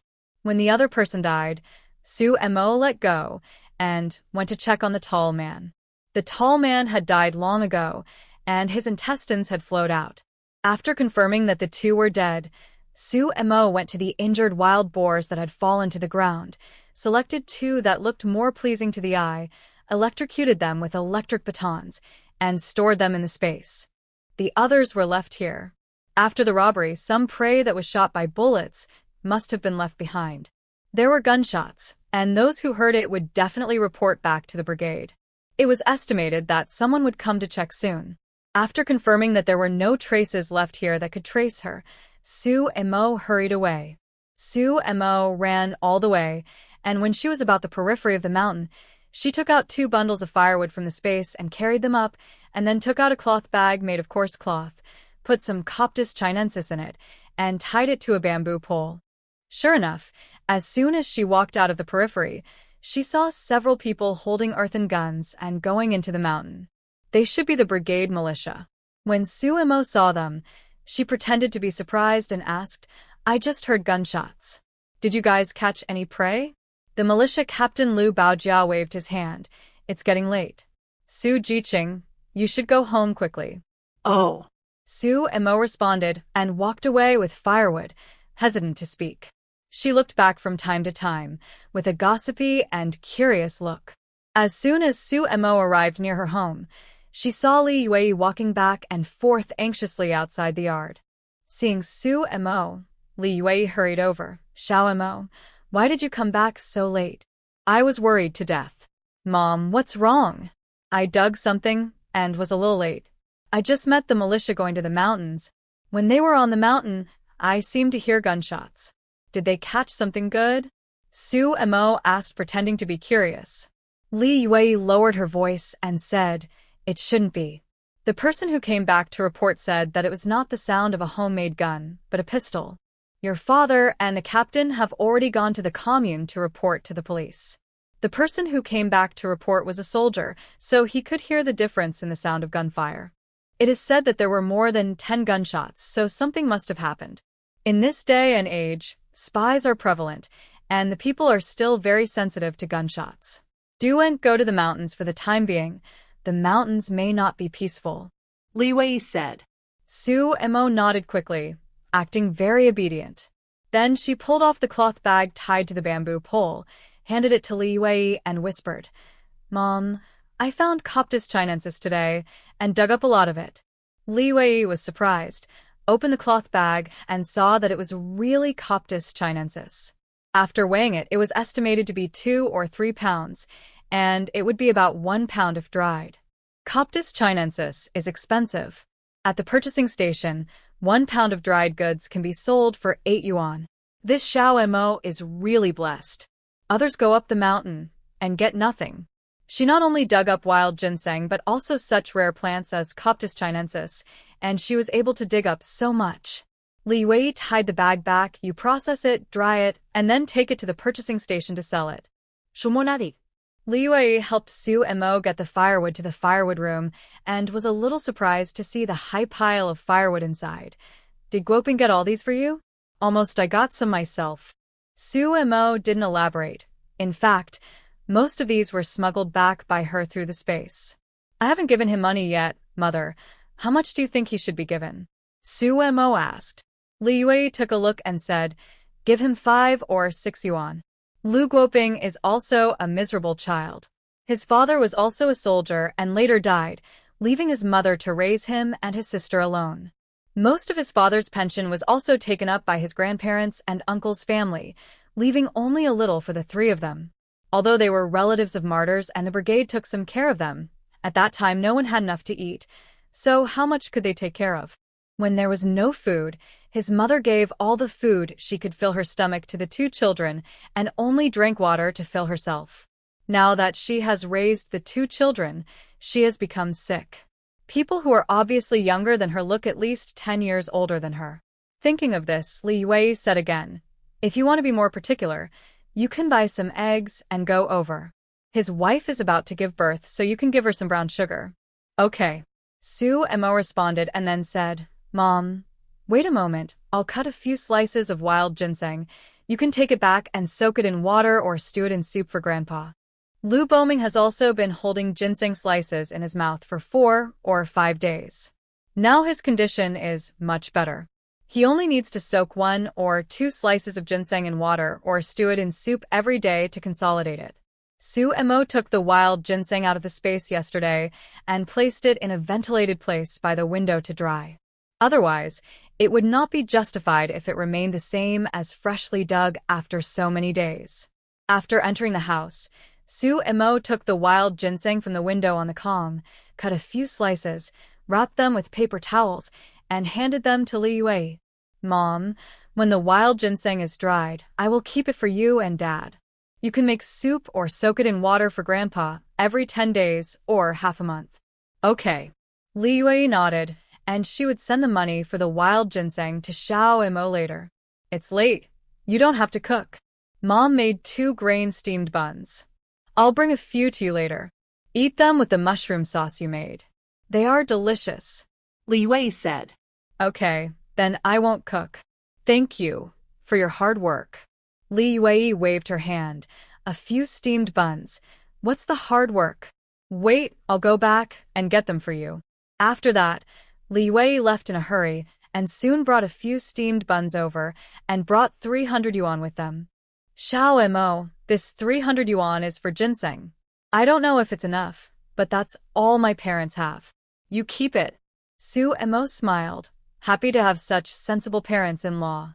They don't think that you should be filial to them because you are a younger generation. They will give you corresponding compensation within their ability. This is already a win over many people. "Mom, take the money back. Grandpa has already given me money." Su and Mo said. "What?" "Your grandpa gave you money? You give his money back, and this money will be given by your parents." Li Wei said. "How much money can the old man have?" "I'm afraid he has spent all his capital." Su and Mo shook her head. "Grandpa said that this is his intention. I have to accept it. I just need to accept his.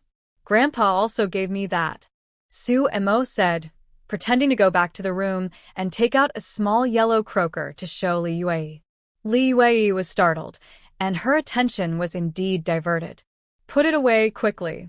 How could this old man give you this? You must not let anyone know about this, otherwise you will be cut off your tail and arrested for criticism." I know. I will keep it well. I am not showing it to you, mother. Li Yue lowered her voice and said, hide it quickly. No matter who it is, don't take it out again. After instructing Su Mo, Li Yue took the bowl and hurried back. She really didn't expect that the old man also hid this thing, so she had to let him hide it tightly. After Li Yue went back, she went to Lu Boming's room and told him about it. After listening, Lu Boming laughed. You are not even half as brave as Xiaoma. Okay, I know, you don't have to worry. Also, I have given the money, you don't have to give it again. Xiaoma is not a person who cares about things. Li Yue. Okay, you think she is timid. In the future, it is better to let the younger one stay away from entering daddy's room so that the kids won't pick here and there and find something for her, which will be troublesome. The police from the commune station came very quickly, and Gung Chongqing and the commune's president Li Hongjun also came with them. After dinner, Su Mo watched from afar in the yard, and many people went up the mountain with torches. Because she wanted to hear some news, Su Mo didn't hang the curtains or turn on the desk lamp tonight, but lit the kerosene lamp and stayed on the Kong to write articles. However, until she went to bed, there was no big noise. The next day, Su Mo had just taken care of the vegetable garden when she saw Lu Qing'an and two police comrades, a man and a woman, walking towards her house. The female police officer wore a white uniform with a blue bottom, and the male comrade was dressed in blue. Old San's family, the police comrades have something to ask. You just tell them the truth about what you know. Lu Qing'an said as he approached. Okay. Su Mo quickly welcomed the few people into the house, took a cup, scooped some sugar into each cup, and made a cup of hot sugar water for the few people. Comrade Public Security, do you have any questions?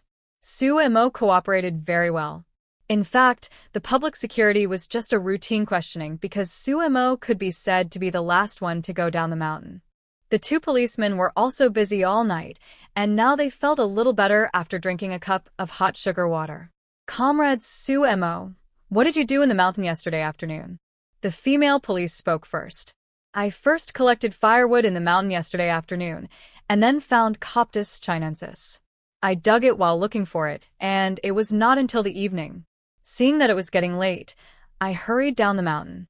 Su Mo said the dug Coptis chinensis was drying on the bamboo basket under the eaves. Hearing this, the male police went out to take a look. It looked like it was indeed newly dug yesterday, and the amount was quite large. It was also possible to say that it was dug for an afternoon. Where did you dig it? The male police asked after coming in.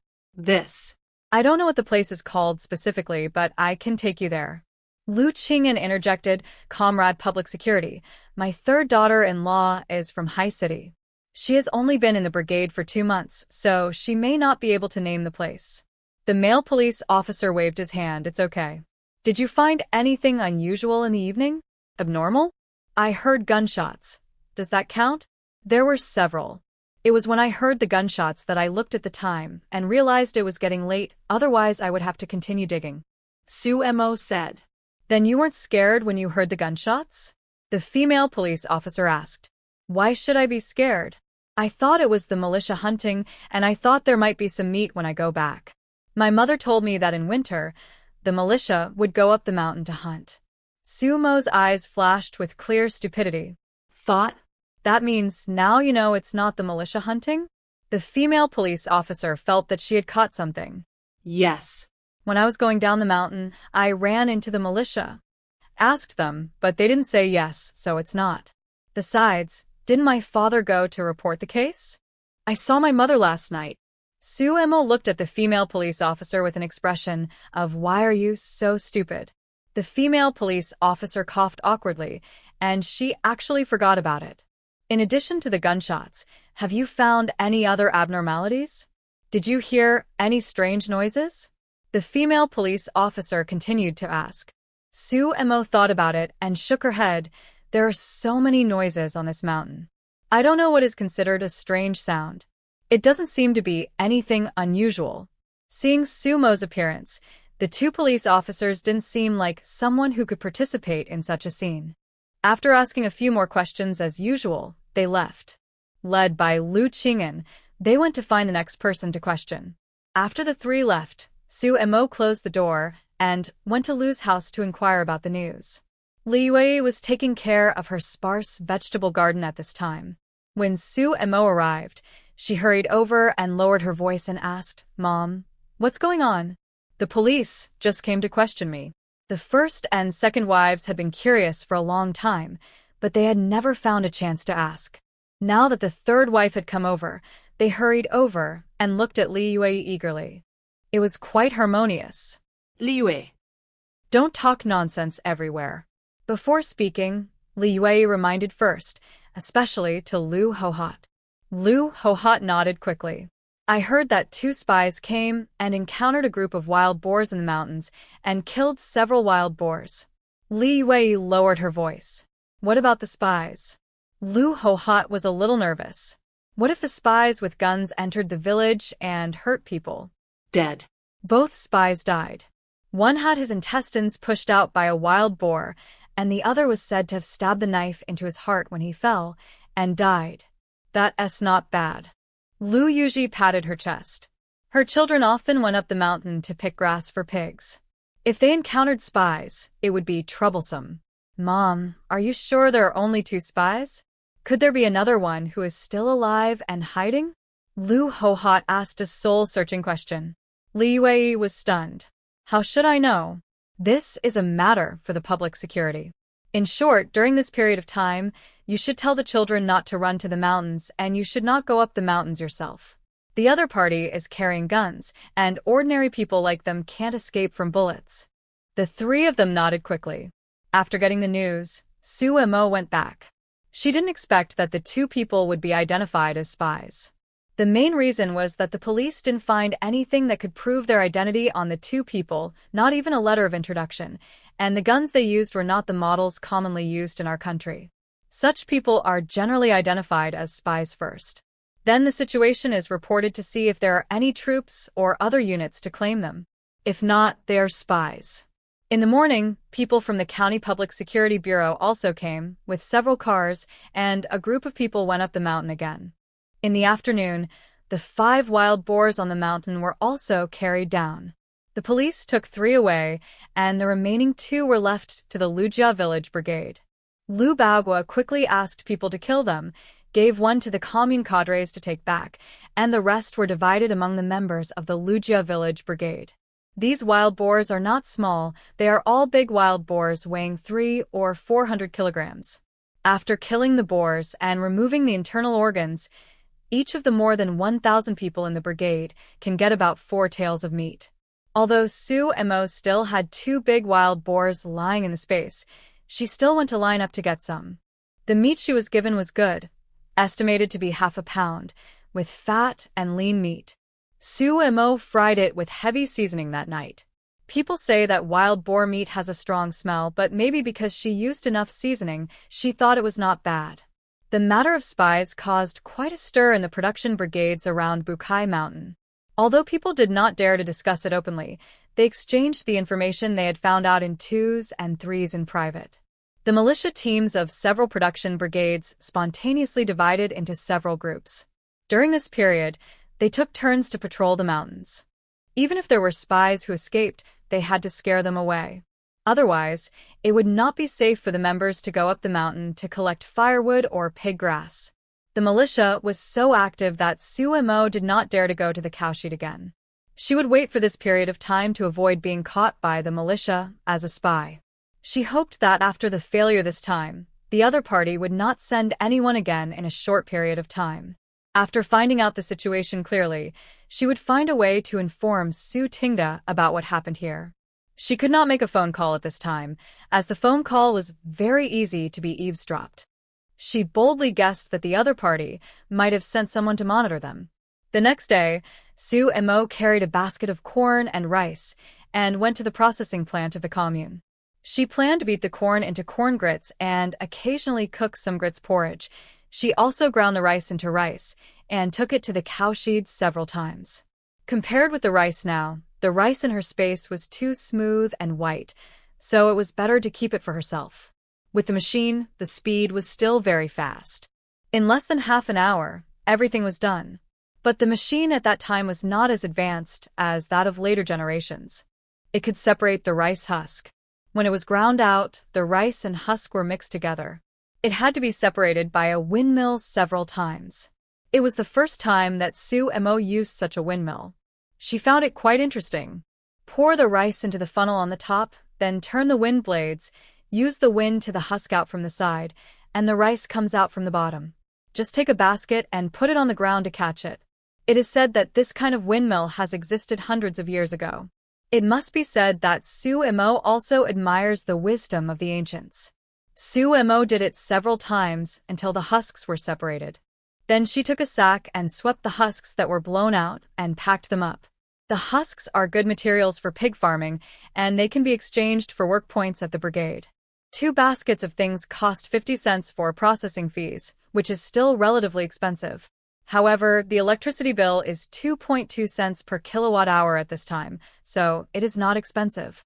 After all, it is easier to use machines. If she had to do these 2 baskets manually, she estimated that she would not be able to finish them in the whole morning. After finishing the things, Sue Mo went to the supply and marketing cooperative to buy some things. First, she asked for 1 gene of brown sugar and 2 gene of vermicelli. Seeing that there were dried tofu, she asked for 10 pieces. Brown sugar cost 59 cents, vermicelli cost 1.36 yuan, and dried tofu cost 10 yuan, a total of 2.05 yuan. Then she asked for 2 gene of kerosene, 2 boxes of clam oil, and 10 sacks that cost 10 cents. The weather here is cold, so she bought clam oil as hand cream. Kerosene was 84 cents, clam oil was 40 cents, and the sack was 1 yuan, a total of 2.24 yuan. The total cost was 4.29 yuan. Lu Xiaolan had also heard some rumors. After Sue Mo finished shopping, she secretly asked her about the situation. Sue Mo told her everything she could. Lu Xiaolan patted her chest and whispered, "This is really too dangerous. Third sister-in-law, you should be more careful when you go up the mountain in the future. We haven't had spies here for a long time, and I don't know why they suddenly came again." She remembered that when she was a child, spies were often caught in the mountains. Maybe there is something that they're interested in here. What can there be on this mountain? If they want to build a nest on the mountain, that would be troublesome. The militia must take action and patrol the mountain more often to scare them away. The militia has cooperated and taken turns patrolling the mountain. Even if they really have this idea, they probably don't dare to do it now. She hoped that the patrol would not take too long, otherwise it would be very inconvenient for her to go to the cowshed in the future. She might have to go there in the dark at night. Then I'll go back first. I have something to do later. Sue Mo was ready to go back and visit Lu Guoping's house later. Wait, third sister-in-law, please help me send a message to the eldest sister-in-law. The defective wool she asked about last time is available, but I can only get 1 caddy. Let her come and get it quickly. Okay. 1 caddy of wool was probably just enough to knit for Lu Guoqiang. Back to the brigade, Sue Mo went to buy 2 caddies of eggs for 1.56 yuan. The aunt at the chicken farm still used a straw basket to pack eggs for Sue Mo. Sue Mo remembered that she wanted to learn how to weave straw baskets before, so she asked with a smile, "Aunt, where did you buy this straw basket?" "I didn't buy it anywhere, I made it myself. Otherwise, when people come to buy eggs, I have nothing to put them in," the aunt said. Sue Mo was a little surprised. She didn't expect that the aunt was so skillful. So she asked, "Then can you sell me a few baskets?" The aunt waved her hand, "No. But you can come to buy more eggs. I will pack you a basket every time you buy." Sue Mo. It feels a bit like the supermarket promotion in the future, where you buy a row of eggs and get a lunchbox for free. It seems that this aunt also understands marketing. Sue Mo returned home and put away the food. She put the pound of brown sugar she just bought into the straw basket for eggs and put 5 yuan underneath it, and then took it to Lu Guoping's house. Lu Guoping's house is in the middle of the village, and it only takes about 8 or 9 minutes to walk there. There are only 3 adobe houses, and they look quite old. Sue Mo called a few times in the yard, and Long Xiumei came out soon. She was very surprised to see Sue Mo's sister-in-law. "Why are you here?" Come in and sit down. Su Imo followed her in. Although the house was old, it was very clean. Long Xiumei's mother-in-law, Aunt Chunchao, was also in the house, sewing shoe soles. When she saw Su Imo come in, she quickly got up and cleaned up. Aunt Chunchao was very thin, with gray hair, a hunched back, and her eyes seemed not very good, always squinting. "Is this the wife of the Chongjin?" Aunt Chunchao asked Long Xiumei. "Yes, mother," Long Xiumei replied. "Oh, he is so handsome, and he is a perfect match for Chongjin. They are a good-looking couple," Aunt Chunchao said with a smile. "Hurry up and sit down. Hurry up and sit down. Xiumei, make a cup of sugar water for your sister-in-law." Su Imo hurriedly stopped her. "Xiumei, don't be in a hurry." "Yes, sister-in-law, wait for me for a while." Long Xiumei hurriedly made a cup of brown sugar water for Su Imo. Su Imo took it, took a sip, and said with a smile, "I came to see you today, and these eggs are for you to replenish your body." "Oh, you can't use it, you can take it back to Chongjing's grandfather." Aunt Chunchao hurriedly waved her hand. "Aunt, you keep it, his grandfather still has food." "Guoping helped me collect so much firewood, otherwise I would have no firewood to burn in winter." "Oh, a little firewood is nothing. Chongjing takes good care of him," Aunt Chunchao said. If Lu Chongjing hadn't protected Guoping when he was a child, Guoping would have been bullied to no end. "Aunt, I saw you sewing shoe soles just now?" Su Imo asked. "Yes, that's all I have." Aunt Chunchao's skill in sewing shoe soles is one of the best in the brigade. People in the brigade often ask her to help with sewing and give her some labor fees. It is with this skill that she saved some money and raised her 2 children to start a family. I think it looks pretty good. Su Imo took a sewn shoe sole and looked at it. "Aunt, how about you also sew 2 pairs for me? Then I can make cotton shoes to wear." "Okay, how big are your feet?" 22 centimeters. Su Imo said. At that time, shoes were measured in centimeters, unlike later generations, when most of them used European sizes. 22 centimeters is equivalent to size 36 shoes in later generations. "Should I prepare some cloth to send over?" Su Imo asked. She had never sewn shoe soles before and didn't know much about it. Aunt Chunchao waved her hand. "No, you can come and get it in a few days." Su Imo nodded and was still thinking about chatting about something else when she heard a notice on the radio asking her to go to the main force to pick up the package. "Oh, Annie, I have to go to get something, then I will come and sit another day." "Okay, you go first," Aunt Chunchao said, and when she saw Su Imo was about to leave, she called her again. "Chongjin wife, drink the sugar water first." Su Imo smiled and picked up the sugar water, drank it in one gulp, and hurried to the brigade headquarters. After Su Imo left, Long Xiumei took the straw basket and found that there were not only eggs in it, but also a bag of brown sugar and 5 yuan. Long Xiumei exclaimed, "Mom, there is another bag of brown sugar and 5 yuan. The couple are both kind-hearted. Put it away. They will need you in the future. You two just work hard." Aunt Chunchao was moved. Arriving at the brigade headquarters, Su Imo found that the aunties who were chatting at the door looked at her with strange eyes. Seeing Su Imo coming, one of the aunties came up and said with a gossipy face, "Su Jiqing, there is a package for you, a letter and 2 remittance slips." Su Imo responded and ran to the postman to sign for it. The package was sent by Lu Chongjing. It was quite big. I don't know what was sent. The letter was written by the editor of Haisher newspaper. There were 2 remittance slips, one for 30 yuan, which was remitted by Lu Chongjing, the other for 20 yuan, which was remitted by Haisher newspaper. Su Imo was very happy to receive the remittance from the newspaper. It seemed that her article was selected. The aunties were always curious. When they saw Su Imo sign for it, they quickly surrounded her and asked questions.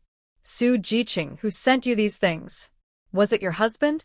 Or did your parents send you money again?" Su Imo was very happy that her manuscript was selected, and she answered all the questions one by one without being impatient. The package and the remittance slip were sent by Chongjin, and the letter and the other remittance slip were sent by Haisher newspaper. Newspaper? Is it the place where newspapers are printed? Why did they send you money? Sue Mo curled her lips and smiled, waiting for this sentence. Yes, it's the place where newspapers are printed. What was remitted to me is the royalties. I am a non-staff correspondent for Haisher newspaper. I write articles for the newspaper. When the articles are published, I get royalties. The ants took a deep breath, and their eyes suddenly changed when they looked at Sue Mo. Before, they might just be envious of the money Sue Mo often received, but now they admire her. They basically have no education and only attended literacy classes for a few days. They are naturally in awe of those who can make a living by writing. Although it is a special period now, many people say that reading is useless, but that is more of the idea of young people. The older generation still admires people who read books. Well, how much is the royalties? Asked an ant. Sue Mo smiled. Not much, just 20 yuan. What? The ants gasped again. 20 yuan is not a lot? How much did he get before that? This Sioux-educated youth, who looked quiet, turned out to be a powerful person. It was also because Lu Chongjing had a sharp eye that he picked the best one at a glance. The ants were envious, wondering why their own ants didn't have such a good eye. After Sue Mo finished pretending, she was ready to go back. Ants, I'll go home first. When the ants saw Sue Mo carrying a large package, they quickly made way for her.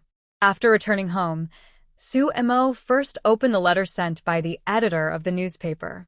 In addition to the letter, there was an industrial voucher and a 2G meat ticket that was valid nationwide.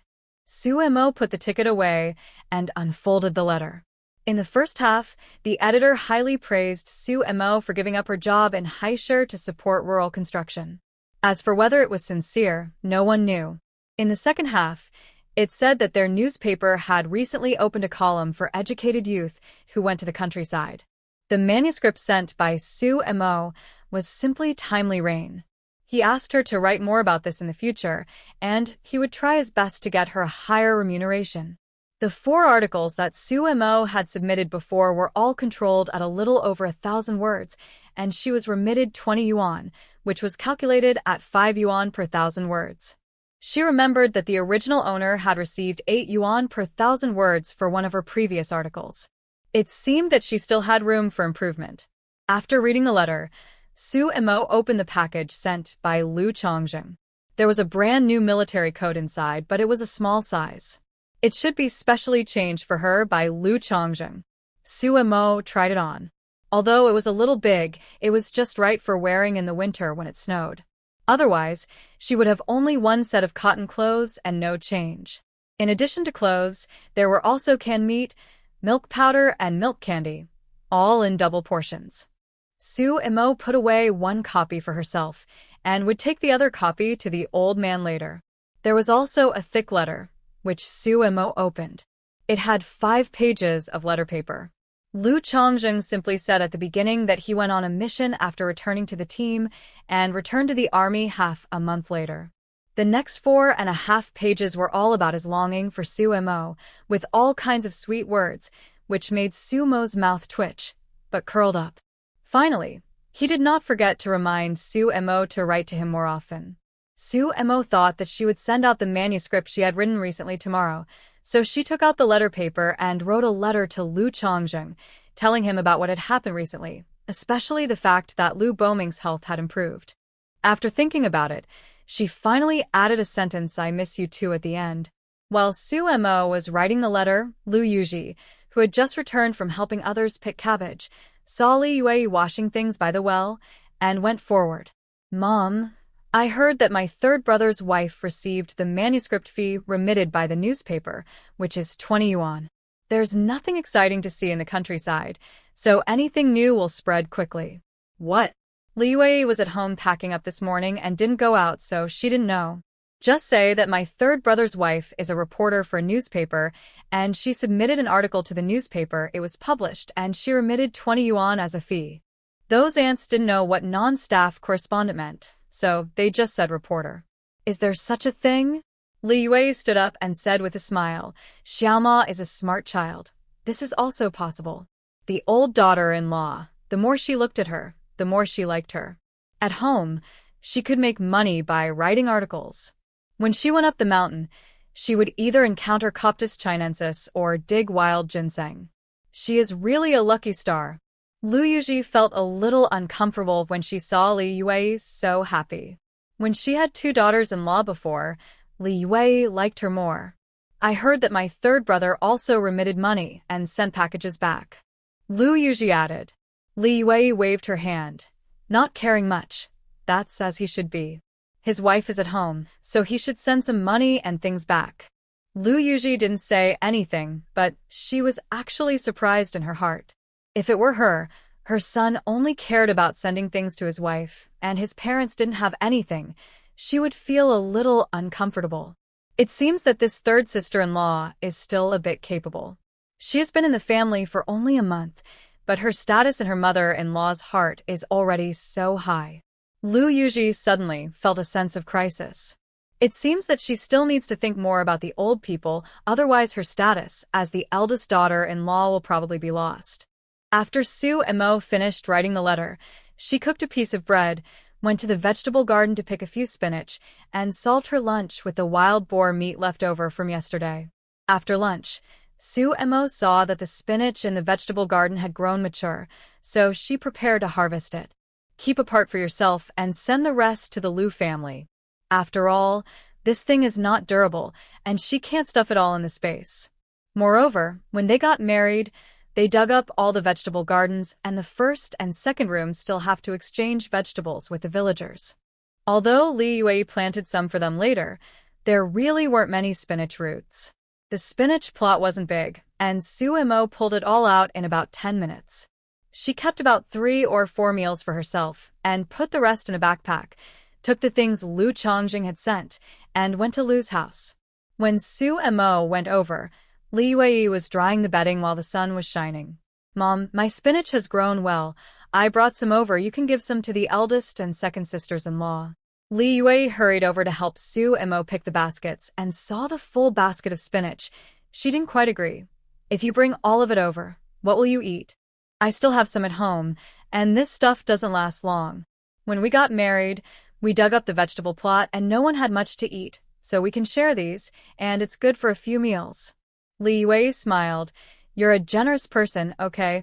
Then Mom will help you divide it, and I'll send you the backpack later. Su Mo handed over the cloth bag filled with things. This thing is sent by Changzheng. Please keep it. Do you have more? Yes, they are all double. Su Mo said. So Li Yue also took it. On the other side, Lu Changzheng came back from training with his troops and went to the mailroom to see if there was any letter from him. When he found his package, he guessed that it must have been sent by his wife. He was so happy that his mouth grinned from ear to ear and hurried back to the dormitory with the package. The fool in Dacron underwear lived next to Lu Chongjing. Seeing Lu Chongjing coming back happily with the package, he hurried out. Hey, look at how happy Lu Xinlong is. Your young wife sent you something? Tao Peixing joked. In fact, after Lu Chongjing came back, he always showed off his wife to him, but he was also a bachelor, so he was so angry that he gave Lu Chongjing the nickname Lu Xinlong. Lu Chongjing pushed Tao Peixing away. Go away, stay away from me, you bachelor. Tao Peixing was so angry that he almost fell down. They had only been married for a few days, but she already looked down on him. Let's see if he can still be happy when his wife writes to him and cries about the conflicts between mother-in-law and daughter-in-law. But he still followed Lu Chongjing's dormitory with a flattering face. There must be delicious food in such a big package. Lu Chongjing opened the package and took out a large bag of chestnuts, walnuts, and pine nuts. Then he took out something tightly wrapped in newspaper. When he opened it, he found it was 2 cans of sauce. Finally, he took out a cloth bag and took out a sweater and a letter from it. Lu Chongjing quickly opened the letter, glanced at it, and his mouth opened widely, smiling like a big fool. Then, he carefully picked up the sweater beside him and touched it preciously. This was knitted for him by his wife. It was really soft and comfortable. If you smell it, there was a faint fragrance. Tao Peixing looked at Lu Chongjing's silly look and was very disgusted.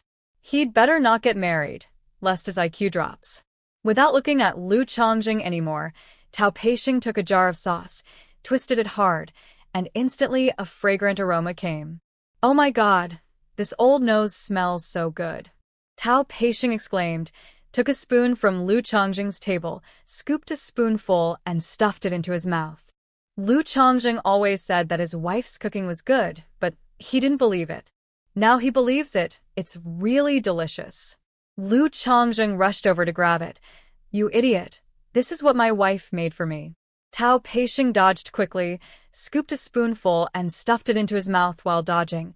Don't be so stingy. I've always given you a share of the things my family sent me. There are 2 jars here, one for each person. I'll take this one. After saying that, he quickly slipped away. Lu Chongjing was so depressed that he shouted from behind, take this pile of mountain products and give me back the mushroom sauce. Tao Peixing waved his hand, went into the room quickly, and closed the door. Lu Chongjing, that scoundrel, was capable of breaking into the room and snatching things back. Lu Chongjing gritted his teeth, thinking that he was really careless and shouldn't have taken things apart in front of that idiot. Returning to the dormitory, Lu Chongjing quickly hid the other can, lest someone come to it from him again. Then he picked up the sweater again and took a look at it, quickly took off his clothes, wiped his body with a towel, and put on the sweater. It's so comfortable. So beautiful. His wife is so skillful. This sweater is no worse than the one sold at the friendship store. Lu Chongjing was intoxicated with himself, took off the sweater again, and folded it carefully. He was on a training march these days, and he couldn't bear to wear it, or it would get dirty. When Lu Chongjing was putting on his sweater, the troops had already blown the horn for lunch. Seeing that Lu Chongjing was silent, Tao Peixing quickly took the mushroom sauce and ran away. In those days, the army provided soldiers with 45 kilograms of food per person per month, with flour, coarse grains, and rice each accounting for 1/3. Each person gets 1.5 kilograms of oil per month and only a few pieces of meat every 10 days, or half a month. Although it is already very good compared to ordinary people, the troops are all strong young men, and this little bit is barely enough to fill their stomachs. There is no good food. So when Tao Peixing prepared his steamed buns and vegetables for night and just scooped 2 spoonfuls of mushroom meat sauce on a seat, the comrades sitting nearby looked at him with a wolf's eye. Hey, Lao Tao, what are you eating? It smells so good. Share some with your brothers. A comrade came over with a lunchbox. When the other people saw it, they also came over with lunchboxes, all sitting around Tao Peixing, looking at him with burning eyes. Tao Peixing. I gave it to me by Lu Chongjing. You can ask Lu Chongjing for it. Let's try yours first to see if it tastes good. If it tastes good, we'll go and get some from Lu Chongjing. Tao Peixing was speechless. This group of old men only know how to pick on the weak. Normally, he shouldn't be so generous. He should be more stingy in the future. Tao Peixing gave each of them a spoonful of mushroom meat sauce with a painful heart, and in an instant, only half of the can of mushroom meat sauce was left. Tao Peixing didn't eat here. He covered the lunchbox and went back to the dormitory with it. After Su Emo sent the vegetables back, she took out the manuscript she had written during this period and polished it again. She planned to submit it to the local newspaper. If it was accepted, even if there was no money, some votes would be good. When Li Yue came to return the backpack, she saw Su Emo writing the manuscript and was very proud. Xiao Emo, are you going to submit again? Yes, mother. I plan to submit it to the local newspaper to see if it can be selected and get some votes or something. Okay, right, well, mother won't bother you, Li Yue said, and was about to leave. Su Emo remembered that she forgot to say the message Lu Xiaolan asked her to take, so she quickly called Li Yue. Mom, I went to the supply and marketing cooperative this morning. Xiaolan said that the defective wool yarn that my sister-in-law wanted was available and asked her to go get it quickly. Please tell my sister-in-law for me. Okay. Li Wei wanted to go home directly, but after thinking about it, she decided to go to the brigade headquarters where everyone was chatting and boasted about Su Emo to everyone. After that, she returned with a rosy face. She usually thought Li Tsuehua was pretentious when she saw her old daughter-in-law bragging about her. Now that she was bragging about it herself, she understood the taste of it. It was so refreshing. After Li Yue finished bragging, some people went to Li Tsuehua's house to stir up trouble. It happened that Li Tsuehua's old son and daughter-in-law also came back today, bought a few pounds of apples and cut meat, and gave her 5 yuan. After listening to this, Li Tsuehua curled her lips. What's the use of having more money? It's only right to spend it on her. That's true. What did your old daughter-in-law buy for you today? The aunt asked. I bought apples and cut some meat, and I was given 5 yuan. Li Tsuehua straightened her back. I also bought half a basket? What do you mean by half a basket? Li Tsuehua was puzzled. Apples. Li Wei said that her daughter-in-law sent her half a basket of the best white pears some time ago, and today she brought her milk powder, milk candy, and canned meat. Li Tsuehua realized that this person was here to cause trouble, so she took a broom and beat him out.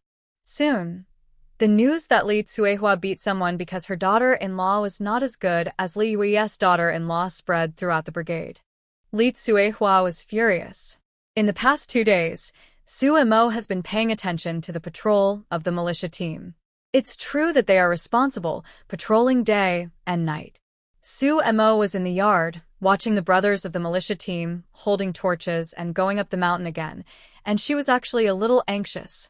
But then she thought she couldn't move and the other party couldn't move either. Since the other party wanted to send someone to come secretly and didn't even dare to reveal his identity, it means that he has reservations and dares not do anything openly. Otherwise, given the identities of Su Tingqian and his wife, it would be possible to find a reason to drag them to the Revolutionary Committee for interrogation. Thinking of this, Su Mo calmed down. At this time, she had to stay calm. If she acted rashly, she might accidentally reveal her flaws. Now no one knows that she met those 2 people, and she killed one of them. The next day, Su Mo went to the commune post office and sent the polished manuscript to Haisher newspaper and local newspapers, and also sent the letter to Lu Chongjing. Then she bought 20 notebooks of letter paper at the post office, spending 2 yuan. By the way, she also picked up 2 remittance slips, which were credited with 50 yuan. After thinking about it, Su Mo went to the commune office building again, wanting to find Geng Chongqing to inquire about the situation, but found out that he was in a meeting, and it was estimated that he would not be so fast. Su Mo did not wait and planned to come back next time to inquire. Thinking that she hadn't eaten pies for a long time, Su Mo went to the supply and marketing cooperative again and used the 2 pounds of meat coupons she received yesterday to buy 2 pounds of pork belly. As a result, she happened to meet Lu Yuji, who came to get wool, and the 2 sisters-in-law rode back together. Seeing that Su Mo had bought 2 pounds of meat, Lu Yuji secretly sighed in her heart that they really couldn't compare with the life of the 3rd brother's family. After arriving home, Su Mo mixed the flour first. This time, she wanted to make something better, so she used all white flour.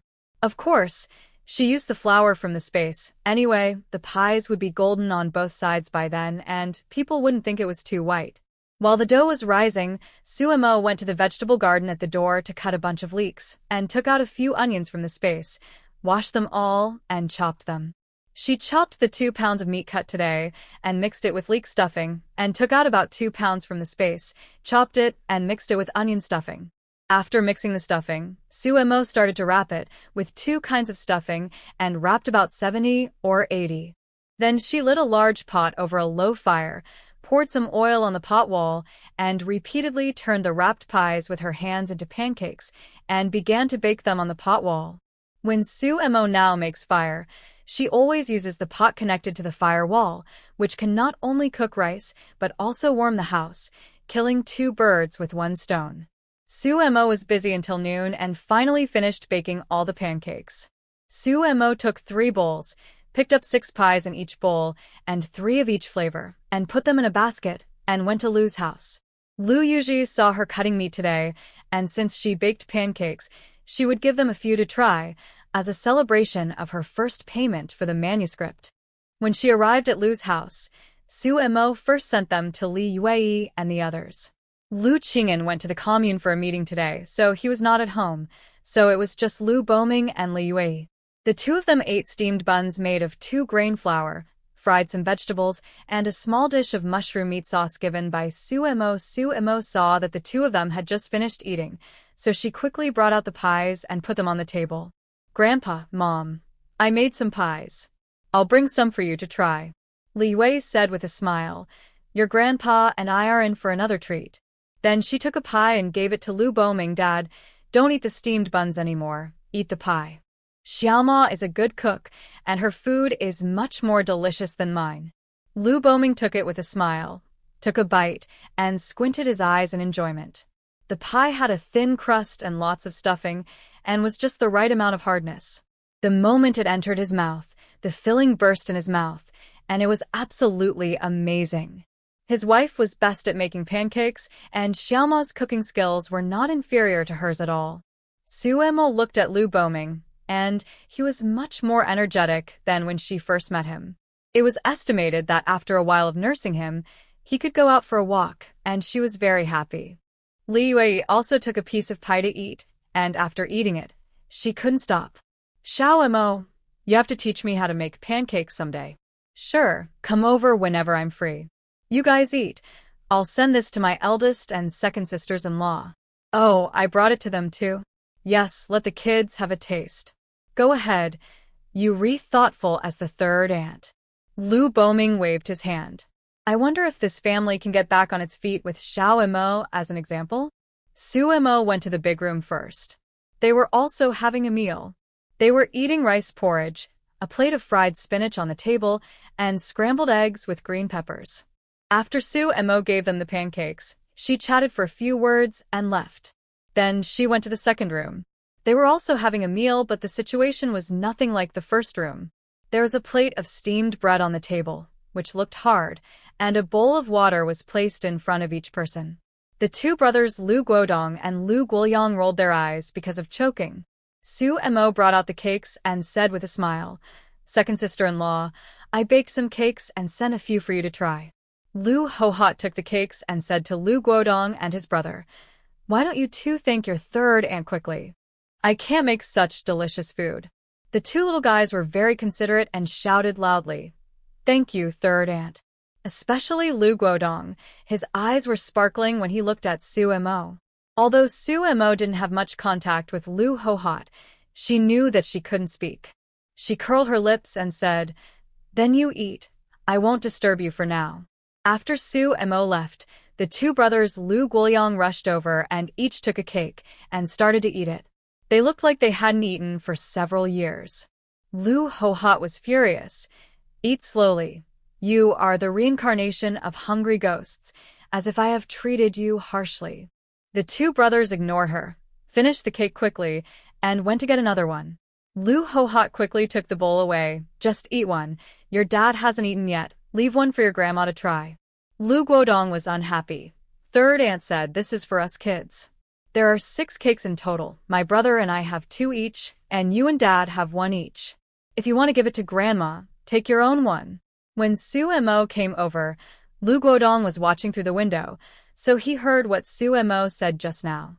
You. Who taught you to talk like that? Don't you know that you should respect your elders? Lu Hohot was almost angry to death.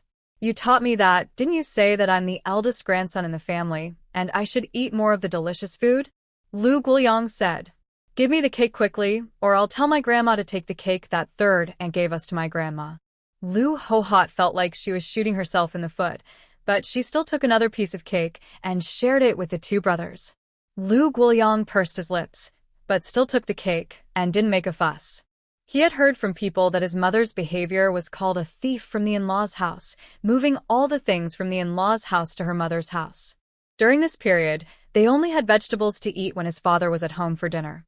His father was not at home, and they had steamed cornbread and boiled water, and he was almost starving. The food at home must have been moved to his grandma by his mother, leaving them with nothing to eat. He also knew that he should respect his elders, but his grandma didn't love them at all, so he didn't want to respect her. If he had to respect anything, it should be to his grandma. His grandma gave them milk candy yesterday, saying that it was sent back by his third uncle. In the afternoon, Lu Qinggan and Lu Baogua came out of the meeting, smiling so much that the wrinkles at the corners of their eyes could kill several mosquitoes. The two of them dealt with the people who came forward to congratulate them, and then Lu Bagua quickly rode his bicycle, carrying Lu Qinggan on his back, and rushed all the way to the brigade at lightning speed. The bicycle was almost smoking from his pedaling.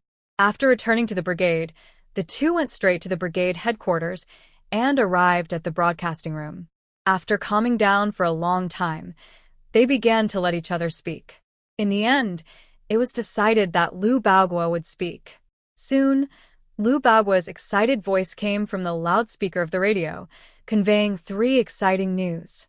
First, their brigade was rated as an advanced brigade. Second, the commune funded the installation of a telephone as a reward, and their brigade will have a telephone in the future.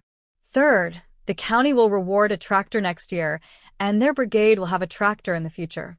In an instant, the whole brigade was boiling. Qingxi County only evaluates advanced brigades every 2 years, and there are only 3 places each time. There are a total of 9 communes in Qingxi County, and each commune has more than a dozen production brigades. It is not easy to be rated. The Lujia Village Brigade is the first advanced brigade in their commune. This is really an honor. Lu Qing'an and Lu Bagua were also very excited, with tears in their eyes. They can lead the brigade to become an advanced brigade during their tenure, which is also a matter of honor for their ancestors. They did not let down their fathers and fellow villagers, and did not let down the expectations of their leaders. They really did it. The 2 old guys, who are over 50 years old, held each other's hands tightly, wishing they could hold their heads and cry. The difficulties of the past few years flashed through their minds one by one, but now everything is worth it. Old man, you have worked hard. Lu Qing'an patted Lu Bagua on the shoulder. Lu Bagua also patted Lu Qing'an. You old man, you have worked hard too. The two smiled at each other, and everything was said without words. After Lu Qing'an returned home, he went to Lu Boming's room, walked up to him and said, "Dad, our brigade has been rated as an advanced brigade." Lu Boming smiled, took Lu Qing'an's hand and patted it. "Our Qing'an is great. He has done what Dad can't do."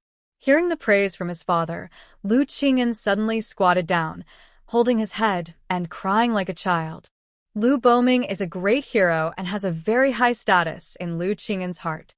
He always thought that he was too mediocre and had never done anything to make his father proud. It seemed that he had disgraced his father's reputation. Now, he has finally done something that can make his father proud. He is really glad that his father is still alive, that he can see the scene today, and that he can still hear his father's praise. Lu Boming also had tears in his eyes. He stroked Lu Qing'an's head and said, "Our Qing'an has always been great." Lu Boming owes a lot to his only child. He never educated him since he was a child, and could only come back to visit occasionally. When he was injured and retired, he had already married and had children. Fortunately, he has a pure heart and never complained about him. After hearing this, Lu Qing'an burst into tears. No matter how old he is in front of his parents, he is still the little boy who hopes to be praised. So, when parents are alive, life still has a place to go, but when parents are gone, life only has a way back. Lu Qing'an cried for a long time, and after releasing his emotions, he felt embarrassed again. He felt that he was so old and a grandfather, but he was still crying in front of his father, which was really embarrassing.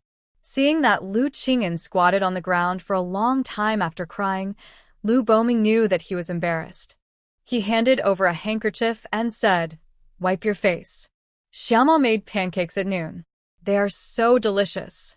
Your wife left 2 for you. They are warming in the pot. Go and eat them quickly." Hey. Lu Qing'an quickly took the handkerchief, wiped his face, stood up, and went out. When he arrived in the kitchen, he scooped a spoonful of water to wash his face, and then took out the pie from the pot to eat. After eating this, Lu Qing'an's eyes began to moisten again. He had never eaten such delicious pie since his mother left. He missed his mother. So, this man in his 50s silently dropped a few golden beans in the kitchen. In the evening, the brigade's peanut oil was also squeezed back. The brigade cadre in charge of oil pressing notified everyone to bring their oil bottles to the brigade headquarters to collect oil and cotton. Su Mo went there with a small bottle. She only had 3.6 kilograms of oil. If she didn't have stock in her space, she would have to make all of it in less than a month. She was looking forward to the cotton. After receiving the cotton, she could make a few pairs of cotton socks and cotton shoes and take them to the cowshed for her parents to wear. Otherwise, it would be so cold, and they would have to work frequently, and their feet would definitely get frostbite. When she went to get the soles, she asked Aunt Chunchow to make her 2 pairs of shoes for men, saying that she wanted to make shoes for Lu Chongjing. The next morning, Su Mo was writing a manuscript at home, and Li Wei came over with flour and meat, asking Su Mo to teach her how to bake pies. You don't know, your grandma's pies are so delicious, and your dad loves them especially. It's a pity that I'm not very good at baking, and I always bake them hard. The pie you baked yesterday was no worse than your grandma's, Li Wei said to Su Mo. When she came back yesterday, she saw Lu Qing'an alone in the kitchen with red eyes, and he had finished eating the pie. She guessed that he missed his mother. She went to the commune to cut meat early in the morning and came back, thinking of learning how to make pancakes for him in the future. Su Mo curled her lips and smiled. Li Wei said that she loved men, and she was not bad herself. Su Mo started by teaching her how to mix the dough, then to mix the stuffing, then to wrap it, and finally to bake it. After going through the whole process, she still found some problems. First of all, the dough that Li Wei mixed was relatively hard, but the dough for wrapping pies was actually thinner, and after wrapping it, just dip it in some flour on the outside. Secondly, when mixing the stuffing, Li Wei was reluctant to add seasoning, and the stuffing she prepared was relatively dry.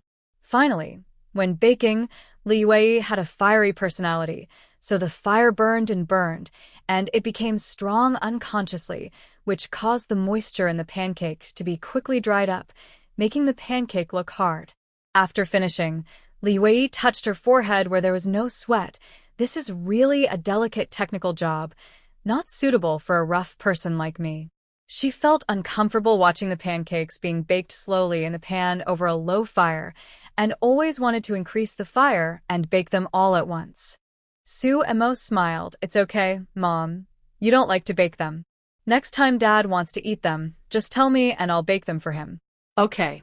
Li Wei didn't refuse. Then next time he wants to eat them, Mom will bring the ingredients and you can help bake them. Mom can't do such a delicate job. Li Wei sighed. It seemed that she was not the type to love a man. She could not hold out for more than one morning, and gave up. That's all. She already has several grandchildren. Whether she loves him or not, it will be a lifetime. Let's just live like this. Li Wei brought over a pound of meat and more than 2 pounds of flour. She cut some leeks in Su Mo's vegetable garden and baked about 20 pies. She left 4 for Su Mo to eat at noon and took the rest home. She didn't have to cook at noon and at night. At noon, Lu Yuji came over and took the bowl that had been used to hold the pies yesterday and brought over several pieces of tofu. Third sister-in-law, this is the tofu I made myself, try it. If you can't finish it, fry it in oil and make it into fried tofu, which can be kept for a longer time. Su Mo took it with a smile. Thank you, sister-in-law. I was just thinking about what to eat tonight, and sister-in-law brought it to me. I haven't eaten tofu for a long time. Although she bought dried tofu the day before yesterday, she still had to say it in a nice way. Lu Yuji was also happy to hear it. I'm glad you don't mind. Apart from other things, the sister-in-law's tofu-making skills are still impressive. In her mother's production team, her mother occasionally made 2 plates of tofu at home. If someone in the team wanted to eat it, they would bring beans to her house to exchange. Sister-in-law's skills are more than impressive. This tofu is much better than the one sold in the supply and marketing cooperative. It is very tender. Su Mo was not complimenting. The tofu did look tender. I also think that the tofu I make is better than the one sold in the supply and marketing cooperative. Lu Yuji smiled. No one doesn't like to be praised.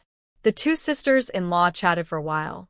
When Lu Yuji left, Su Mo cut a bunch of tender leeks for her and asked her to take them back to stew tofu. After Lu Yuji left, Su Mo put the tofu into the space. As long as there is space, it is better to eat tender tofu. In the afternoon, Su Mo went to Lu Guoping's house to get shoe soles. She had asked Li Yue in the morning. Others asked Aunt Chunchow to make shoe soles. They would bring some rags or scraps of cloth and pay 2 cents for a pair. Aunt Chunchao shawls are famous for being sturdy. As long as they are not too worn, a pair of shawls can be worn for 2 or 3 years without any major problems. Su Mo estimated and pulled 2 feet of coarse cloth over, and then put $1 in it. After getting the shawls, Su Mo asked Aunt Chunchao to help her make 2 more pairs of 28 work points. After asking her how to make cotton shoes and socks, she went back. Aunt Chunchao's shawls are really good. The bottom is also tied with rope to make anti-slip patterns. If it were taken in later generations, it would probably be considered a handicraft. After arriving home, Su Mo began to think about it, starting with socks. After working for an afternoon and evening, she finally made a few pairs of decent cotton socks. The next day, Su Mo continued to work cotton shoes at home. While she was busy, she heard someone calling her outside the door. It was a man's voice, which sounded familiar. She went out and saw that it was Gung Chongqing. "Uncle Gung, why are you here?" Su Mo hurriedly welcomed the man in. "I have something to tell you." After Gung Chongqing parked his bicycle, he followed Su Mo into the house. In recent days, the temperature has dropped a little, and it is windy. Su Mo saw that Gung Chongqing's face was a little red from the wind, so she quickly poured him a cup of hot water. Gung Chongqing drank a few sips of water and said to Su Mo with a serious expression, "Xiao Mo, don't go to the cowshed or go around for the time being, just stay in the team." Why? Su Mo's eyes flashed. Gung Chongqing thought about it and asked, "How much do you know about your family?" He was not going to tell her, but thinking about the current situation, it would be better to tell her, lest she be plotted against without knowing it. Su Mo shook her head. "I don't know much. I just know that my father was reported by someone, and after the Revolutionary Committee came to our house to investigate, my father arranged for me to go to the countryside. The original owner really didn't know anything, and came to the Lujia village brigade in a daze. Xiao Mo, I told you, don't be afraid. As long as you stay here, your uncle can protect you," Gung Chongqing said seriously. A few days ago, the 2 people who came from the mountain were identified as spies, but someone informed me that they came from High City and were the minions of certain people, specializing in dealing with things that cannot be done on the surface. They came this time just for your family. Su Mo looked terrified and scared, but her mind was working fast. Was there someone helping them secretly, so she notified Gung Chongqing? Or was it the mantis catching the cicada and the oriole behind? Or maybe Gung Chongqing was originally one of them and was trying to approach them in another way? The last scenario was the one Su Mo was most reluctant to think about. After all, from what she had known during this period, Gung Chongqing was a very capable and good official. He had only been in Hongqi Commune for 4 years, but he had brought it from the last place to the top 3. The lives of the commune members were at least better than before. It can be seen from the Lujia village brigade that 4 years ago, the net value of work points was only 4 or 5 cents, but now it has reached 12 cents. He was really good to Su Mo's family, but after all, she hadn't seen him for 4 years, so she had to be cautious. Moreover, in just a few days, with the current communication speed, someone notified him, which was indeed a bit too coincidental. Be cautious first. Uncle Gung, who notified you, is it credible? I don't know either. I suddenly received a call yesterday afternoon. I called a friend in Haisher and asked him to inquire about it. There is indeed such a group of people. Gung Chongqing said. It has only been 4 years since he left Haisher. He never thought that it has become so chaotic. Those people are really lawless. No wonder the old leader wanted to transfer him to such a far place. If he stayed there, he would not be able to get anything good. Xiaoma, it's better to believe it. Be careful. I will inform your parents. Don't go there again. I will also call all the brigades to strengthen the patrol to prevent them from sending people here again. Gung Chongqing said. Also, don't go to the place where you buy things again. It's dangerous. The pairs that Su Mo gave him were not bought from regular channels. The reason why he rushed here was that he was afraid that Su Mo would take the risk of going to the cowshed at this time and be caught by the patrol. The second was that he was afraid that Su Mo would go to the black market and be caught by the people lurking here and use it to threaten them. Although he didn't know why those people were staring at the Su family, he had some guesses. Shumonadit Heridli. She didn't plan to go to the black market often. Now that she had the channel of Sister Lu, she didn't have to go. By the way, Uncle Gung, why are they targeting our family? Is there any danger at my uncle's place? Su Mo asked tentatively. I don't know the specific reasons, but it's nothing more than money. The Su family has been capitalists for generations, and some people probably think that the Su family has hidden other things. Gung Chongqing said, Don't worry about your uncle. After all, he is still in power. Others dare not do anything. I will call him. The phone is easy to be monitored. Shumomater softly. Gung Chongqing smiled. Don't worry about this. We brothers have our own secret language that only we understand. But you, don't say everything when you call. Su Mo nodded quickly, I know that. Then you should stay in the team during this time. Don't walk around. Even if you go to the commune, it's best to take someone with you. Gung Chongqing reminded again, and then he was ready to leave. Seeing that it was getting late, Su Mo said, Uncle Gung, how about having lunch before you leave? I made some pancakes yesterday, and we can just heat them up and eat them. Gung Chongqing wanted to refuse, but when he thought of the delicious mushroom meat sauce, he quickly changed his mind and said, okay. Su Mo pretended to go to the West Room to get a few pancakes and 2 tomatoes, and then went to the vegetable garden at the door to pick some lettuces. She made a tomato egg drop soup, fried some lettuces, and heated up the pancakes that had just cooled. Gung Chongqing was very satisfied with the meal.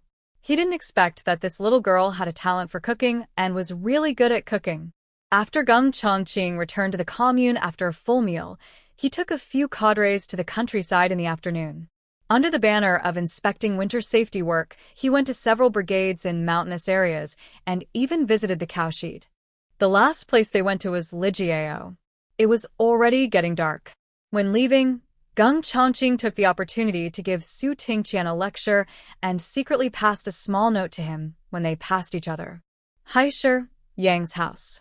Yang Xun came back from work and found a letter in her mailbox downstairs. It was from Su Mo, so she took it up. After opening it, Yang Xun felt mixed emotions. She didn't expect that Su Mo, such a proud person, would marry in the countryside. She would probably have to live in the countryside in the future. Because Su Tingqian had a good relationship with her father Yang Shuren, Yang Xuyun and Su Mo had been playing together since childhood and were considered very good girlfriends. When they were young, their relationship was really good, they could even wear the same pair of pants. But since some time ago, Yang Xuyun found that she began to envy Su Mo. Su Mo is beautiful, has a good family background, and is dressed exquisitely. From childhood to adulthood, she has always been the focus of attention. She was just a supporting role next to her. Some people even made fun of her, saying that she was like a lady and a maid next to Su Mo. Obviously, her family was not bad. Her father was a university professor, and her mother had a job. But compared with Su Mo's family, her family seemed shabby and ridiculous. Su Mo's family of 3 lived in a 3-story house, and her family of 4 squeezed into a 3-bedroom apartment. Su Mo's room was more than half the size of her family. If she hadn't gone to Su's house, she would not have had the chance to see the furniture in that house. Even the clothes that Su Mo gave her casually were the ones that she couldn't afford with her pocket money saved for several years at the friendship store. Su Mo had endless pocket money every month, but she only had 5 yuan a month, and her mother still thought she was extravagant. They were obviously similar people, so why was there such a big gap? Gradually, her heart became unbalanced. She has been trying to adjust her mentality and not let herself be influenced by the outside world, but it seems to be of no use. She found that every time Su Mo encountered bad luck, she would feel particularly happy that day. At first, she felt that she was very despicable and even dared not face Su Mo. But then she thought again. Su Mo was good in everything. She was just secretly gloating in her heart, and she didn't do anything to hurt her. Why not? Compared with those villains who stabbed her in the back, she was already noble. Thinking of this, Yang Xuyun let it go. In fact, she was happy that something happened to Su Mo's family. The princess who was high above finally fell to the mortal world and became the same as them. No, It should be said that she was not as good as them. After all, they had decent jobs in the city, but the princess was farming in the countryside. Now, she married a country bumpkin, and it might be difficult for her to return to the city in this life. Yang Suyun had a strange feeling of superiority in her heart. From now on, it was Sumo's turn to look up to her. As soon as Yang Shuren entered the door, he saw his daughter sitting on a stool in the living room, holding a letter in her hand, with a distorted expression on her face. Suyun, why do you look like this? Who wrote the letter? Yang Xian asked. Yang Suyun came back to her senses and quickly adjusted her expression. Dad, you're back? It's a letter from Sumo. She got married in the countryside. What? Married? Married to whom? Yang Shuren was shocked. She didn't say. She just said that she was doing well and asked us not to worry about her. Yang Suyun handed the letter to Yang Shuren. Yang Shuren took it and scanned the few lines of words at a glance. Then he went into the room with a sullen face. Yang Suyun was a little puzzled, but then she thought that her father had a good relationship with Uncle Su, and he would not be happy to see his friend's daughter marry a country bumpkin. Yang Suyun stood up and went to the kitchen to cook quietly. The next day, it was the day when the school paid salaries. Yang Shuren received his salary, added a few more yuan, and made up 100 yuan, which he remitted to Sumo. In the evening, Yang's mother Zhou Qiuying saw that her husband had not handed in his salary, so she asked, Old Yang, aren't you paying salaries today? Yes. Yang Shuren said. Where's the money? I sent it to Xiama. Zhou Qiuying stood up suddenly and asked in disbelief. Did you send it all? Yang Shuren nodded and said, I sent her 100 yuan. Zhou Qiuying wanted to slap Yang Shuren to death, but she lowered her voice and said, What's wrong with you? If you send all the money to her, how can our family survive next month? Will your mother in the countryside still send money? I know you have a good relationship with Su Tingqian, but you don't have to send all the money over. 20 is the most you can do. Xiaoma got married in the countryside. Yang Shuren said in a muffled voice.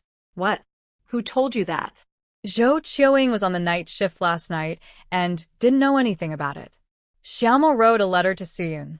Zhou Qiuying was silent, but after a while she said, Even if it's a gift, 50 is a lot.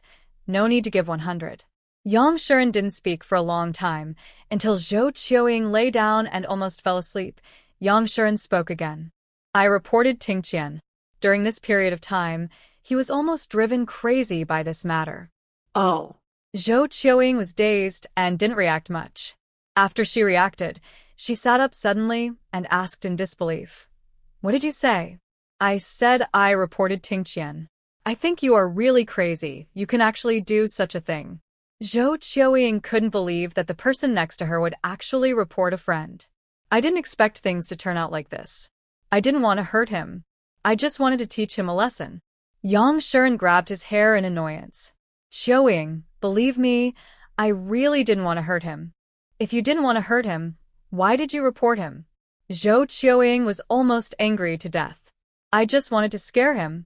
He always said something specious. I told him several times, but he didn't change. I thought about reporting him and letting the Revolutionary Committee scare him so that he wouldn't dare to do it again. I didn't expect it to be so serious. Yang Shuren regretted it so much that his intestines turned green. Zhou Qiuying was no longer sleepy. She got up and walked around the room, feeling that something was wrong. Why did you suddenly think of reporting him? I was chatting with Lao Jiang and accidentally said something. Lao Jiang told me. Yang Xian suddenly stopped that. You've been used as a gun, do you know that? Zhou Qiuying was so angry that she spoke in dialect. She really wanted to pry open Yang Shuren's head to see how he could become a university professor with such a pig's brain. Does Zhang know about your report? Yang Shuren shook his head. No one knew. I refused at the time. But later I thought it made sense and secretly wrote an anonymous letter. Keep this to yourself and don't tell anyone, do you understand? If Su Tingda knew that you reported his brother, he would kill our whole family. Zhou Qiuying gritted her teeth. The Su family used to be so glorious in High City, and the relationships they had were not to be underestimated. When Su Zhongli died, The leaders who came couldn't be counted on both hands, not to mention the many ordinary people who had received the Su family's favor. In the years of natural disasters, how many people survived by relying on the Su family's food? If the news of Yang Shuren's report spread, Su Tingda would not have to do anything, and those common people would be able to drown their family with a spit. Yang Shuren also knew the seriousness of the matter and nodded quickly. I didn't tell anyone. Only you. Zhou Qiuying walked around the room for at least half an hour with a gloomy face, and then said, I will buy some things for Xiaoma tomorrow and send them over. I will also send some things from time to time in the future so that she will remember our kindness. Su Tingda's position is still stable, and he will definitely not ignore his only niece. If they are kind and let Su Mo remember their kindness, Su Tingda should not suspect them. With Geng Chongqing's reminder, Su Mo stayed at home for a week, either making cotton shoes or writing manuscripts and occasionally fiddling with vegetables. The main reason was that the weather was cold, and she didn't dare to lift the straw covering until the sun came out. She also put away the lettuce, cabbage, and leeks, gave half to Li Yue, and put the rest in the west room. The temperature at this time is simply a natural refrigerator. If you use dried wheat straw to pad the food in layers, it won't go bad even if you leave it for 10 days or half a month. She also plans to harvest the cabbage and radishes left in the field in a few days. That day, Su Mo heated up the Kong and was sitting on it writing a manuscript when the brigade radio began to broadcast someone to pick up the mail. Suddenly, Su Mo heard her name and was stunned. Did Lu Chongzheng write to her again? But she just received his letter the day before yesterday, and she hadn't even sent the reply yet. Although she was puzzled, Su Mo still put on a thick coat and hurried to the brigade headquarters. When passing by Lu's house, she found that Lu Boming was walking outside. Su Mo was happy and surprised and hurried over to help him. Grandpa, it's cold. Why are you walking outside? After the wild ginseng was dried, she cut a small piece and kept it to take to the cowshed later and gave the rest to Li Yue. Lu Boming waved his hand. No need to help, it's not a problem. I've been staying in the room for half a year. I'm almost moldy. Come out for a walk. Go get the letter. He just heard the broadcast. He guessed it was from Chongzheng. After he got better, he wrote a letter to Lu Chongzheng alone, telling him that Su Mo found wild ginseng to save his life. Seeing that Lu Boming was in good condition, Su Mo let go and went to the brigade. When she arrived at the brigade, Su Mo found that she not only had 2 letters, but also a remittance slip, and it was a large remittance of 100 yuan. Su Mo looked at the 3 words Yang Shuren written on the remitter, and her face looked like an old man on the subway looking at his phone. What does this mean? Is it compensation? After harming the Su family like that, 100 yuan is so cheap? 2 letters. One was written by Lu Chongzheng, and the other was sent by the Hejiang provincial newspaper. But because of the impact of Yang Shuren's remittance, Su Mo didn't even feel excited to receive a reply from the newspaper. After rolling up the things and stuffing them into her pocket, Su Mo hurried back. The postman looked at Su Mo's hurriedly leaving back and was really envious. Secretary Lu's daughter-in-law was really worth marrying. He remembered that she seemed to have received 2 remittance slips 10 days ago, and now she received another large remittance. She was really a golden egg that could make money. After arriving home, Su Mo opened the 2 letters. Lu Chongzheng's letter was to thank her for finding wild ginseng to save Lu Boming's life. The words were so strong that they could be seen through the paper, which showed Lu Chongzheng's excitement. Su Mo calculated the time and thought that someone must have written a letter to tell him about this before she sent the letter to Lu Chongzheng. It was sent from the Hejiang provincial newspaper. There was a manuscript acceptance certificate, a receipt voucher for 5 issues of the provincial newspaper, a pound of brown sugar ticket, and 2 feet of cloth ticket. The receipt voucher for the provincial newspaper can be given to the local post office. After receiving it, the post office will deliver 5 issues of the provincial newspaper in a row. Due to special reasons, the provincial newspaper is no longer published every day. It is published roughly every 3 days. 5 issues can provide information for most of the month. Su Mo thought it was okay. Although she had no money, she had some tickets. If the articles she wrote were often adopted, She could read newspapers for free in the future. After opening the letter, Su Mo took out the remittance slip and looked at it, then sneered.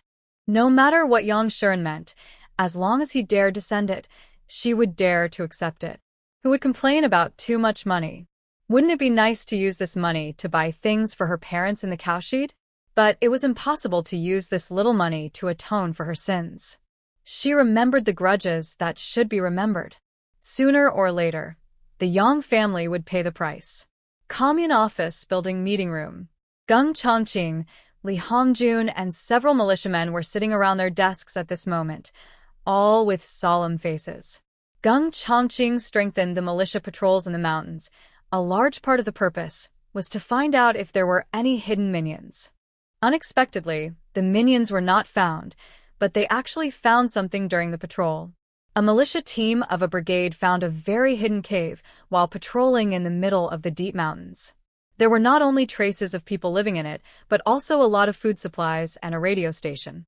Judging from various traces, it has existed for a long time and has been used recently. This is a big deal. The militia immediately sent 2 people to the commune to report the case, and the others stayed there to guard it secretly.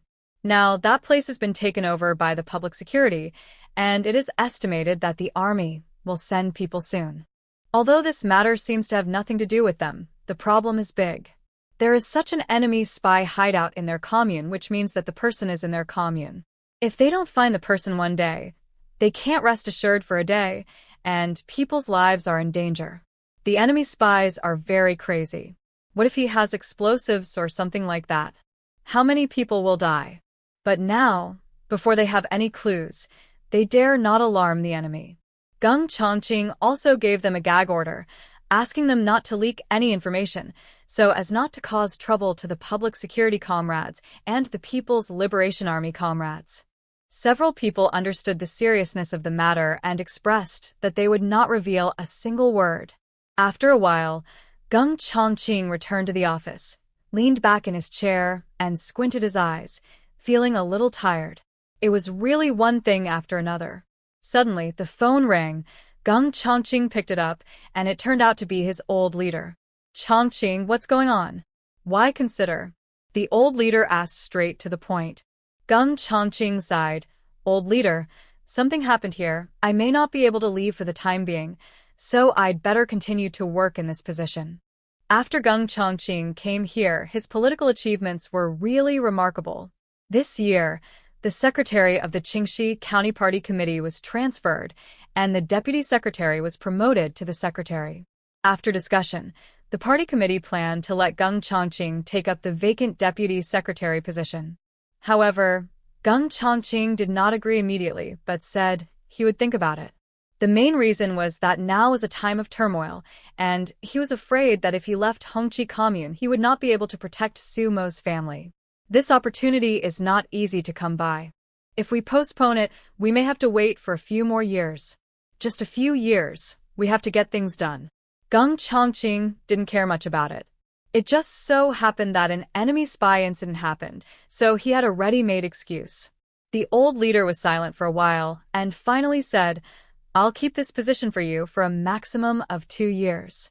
No matter how big the problem is, you have to handle it for me within 2 years, and then you can become the deputy secretary. After saying that, the old leader hung up the phone. Gung Chongqing listened to the beeping sound in the receiver, and a warm smile appeared on the corner of his mouth. In this life, there are 2 people he wants to repay the most. One is Su Zhongli, who raised him, and the other is the old leader who cultivated him wholeheartedly. In the afternoon, Ma Xiaowan came to find Su Mo and invited her to go to the bathhouse. Su Mo, I heard that the bathhouse in the commune is open. Let's go take a bath now that there are few people and it is clean. Ma Xiaowan shouted as soon as she came in. Hey, why is your room so warm? I lit a firewall. Su Mo said. You lit a firewall before it snowed? The winter here is very long. The snow will not melt until the end of March or the beginning of April. You must not run out of firewood by then. Su Mo curled her lips. I am from the south and I am afraid of the cold. The main reason is that there is a lot of firewood. Most of the utility room is piled with firewood. She still has a lot of space and can make herself more comfortable. Why not? That's right. We collected a lot of firewood this year. If you don't have enough firewood, I will lend you some. Ma Xiaowan also gradually adapted to the life here, so she was not lazy when collecting firewood. By the way, do you want to go to the bathhouse? Go, wait for a while, I'll pack up. It's cold now, and it's really inconvenient to take a bath at home. It just so happens that she has never been to a bathhouse, so she might as well go and have a look. Su Emo sorted out the manuscripts she wrote during this period, and then packed them into different envelopes, and sent them to different newspapers respectively. She even submitted one to a magazine, which seemed like casting a wide net. She took the letters to be sent, the receipt and the remittance slip, packed towels, soap and clothes for changing, and prepared to set off. Seeing that Su Emo had so many manuscripts, Ma Xiaowan was a little envious. Su Emo, are you going to submit another manuscript? You are famous in the team now. Su Emo was a little amused. How famous are you? A talented woman who can make money. She can make money by herself, and her parents' home also sends money to her. People say that Lu Changzheng must be very happy to marry you. Is it so exaggerated? Su Emo laughed out loud. If you talk about money sent by your parents, your family has sent quite a lot. She remembered that when she went to pick up the letter 2 days ago, Ma Xiaowan also received a remittance of 30 yuan. Haha, that's true. We are now considered the celebrities of the brigade. Many ants are very nice to me, and they're not as unfriendly as they were during the autumn harvest. Su Mo's eyes flashed, thinking of the dirty things she read in the book, and reminded half-jokingly, then you have to be careful. If someone asks you to go to her house, don't go. Be careful that someone is trying to get money. It is inevitable that some people are greedy for money and have malicious thoughts, planning to make a fait accompli. Then Ma Xiaojuan's life will probably be ruined. Ma Xiaowan waved her hand. Don't worry, I know. I'm not stupid. The two rode Su Mo's bike, and Ma Xiaowan carried Su Emo. It was very cold today, and the two of them huddled like quails, shivering as they rode to the commune. The two went to the post office to mail the letter first, and then to collect the remittance. Su Emo gave the receipt for the provincial newspaper to the staff at the post office and filled in her address. The staff said that the next issue would be sent to her. Ma Xiaowan saw that Su Emo had taken out another 100 yuan and said, "Your family really loves you. They sent so much money again. It's not sent by my family. It's a friend of my father who owes my family money and came to pay it back." Su Emo said lightly. Hey, this is a good excuse to collect debts. My children have gone to the countryside and need money to spend. Ma Xiaowan finished her own imagination. After coming out of the post office, the two rushed to the bathhouse. It was really too cold all the way here, and they urgently needed hot water to warm up. The bathhouse of the commune was also a collective industry of the commune. It was only open in winter. Members of the commune did not need tickets to take a bath. The fee was 20 cents per time. The bathhouse was also very simple. There were no showers, pedicures, and baths like in later generations. There were 2 large rooms for men and women. There was a large pool filled with hot water inside, and a row of wooden cabinets next to it. The two paid the money, and since they both had quite a bit of money, they rented a locker for 10 cents. There were also small plates of peanuts, chestnuts, and pine nuts for sale in the lobby, not in large quantities, 10 cents each. Ma Xiaowan saw that the peanuts looked good, so she bought one, preparing to eat it while taking a bath later. Su Emo didn't have the habit of eating after taking a bath, so she didn't buy anything. The two of them carried their things into the bathhouse, and there weren't many people inside, probably less than 10, all soaking in different corners of the pool. It was warm inside, and Ma Xiaowan walked to the locker, quickly stripped herself, stuffed her clothes into the locker, locked it, took a towel and soap, and prepared to go soak in the pool. Seeing that Su Emo was still standing there without taking off her clothes, she covered her mouth and laughed secretly. Don't be shy, everyone is the same. If you are really embarrassed, cover yourself with a towel. When you get in the water, no one will look at you. Seeing that Ma Xiaowan had already entered the water, Su Emo prepared herself mentally, gritted her teeth, quickly took off her clothes, and locked the cabinet. Then she covered her chest, took a towel to cover her lower body, and prepared to go into the pool. As a result, when she turned around, she found that everyone was staring at her with burning eyes, and she was so embarrassed that she immediately squatted down. An older sister laughed out loud. "Big sister, don't be shy. Auntie just looks at you. So white and tender, it's rare to see." Sumo's skin is fair, and she uses her supernatural powers to nourish it every day. Her skin is so delicate and fair without any flaws.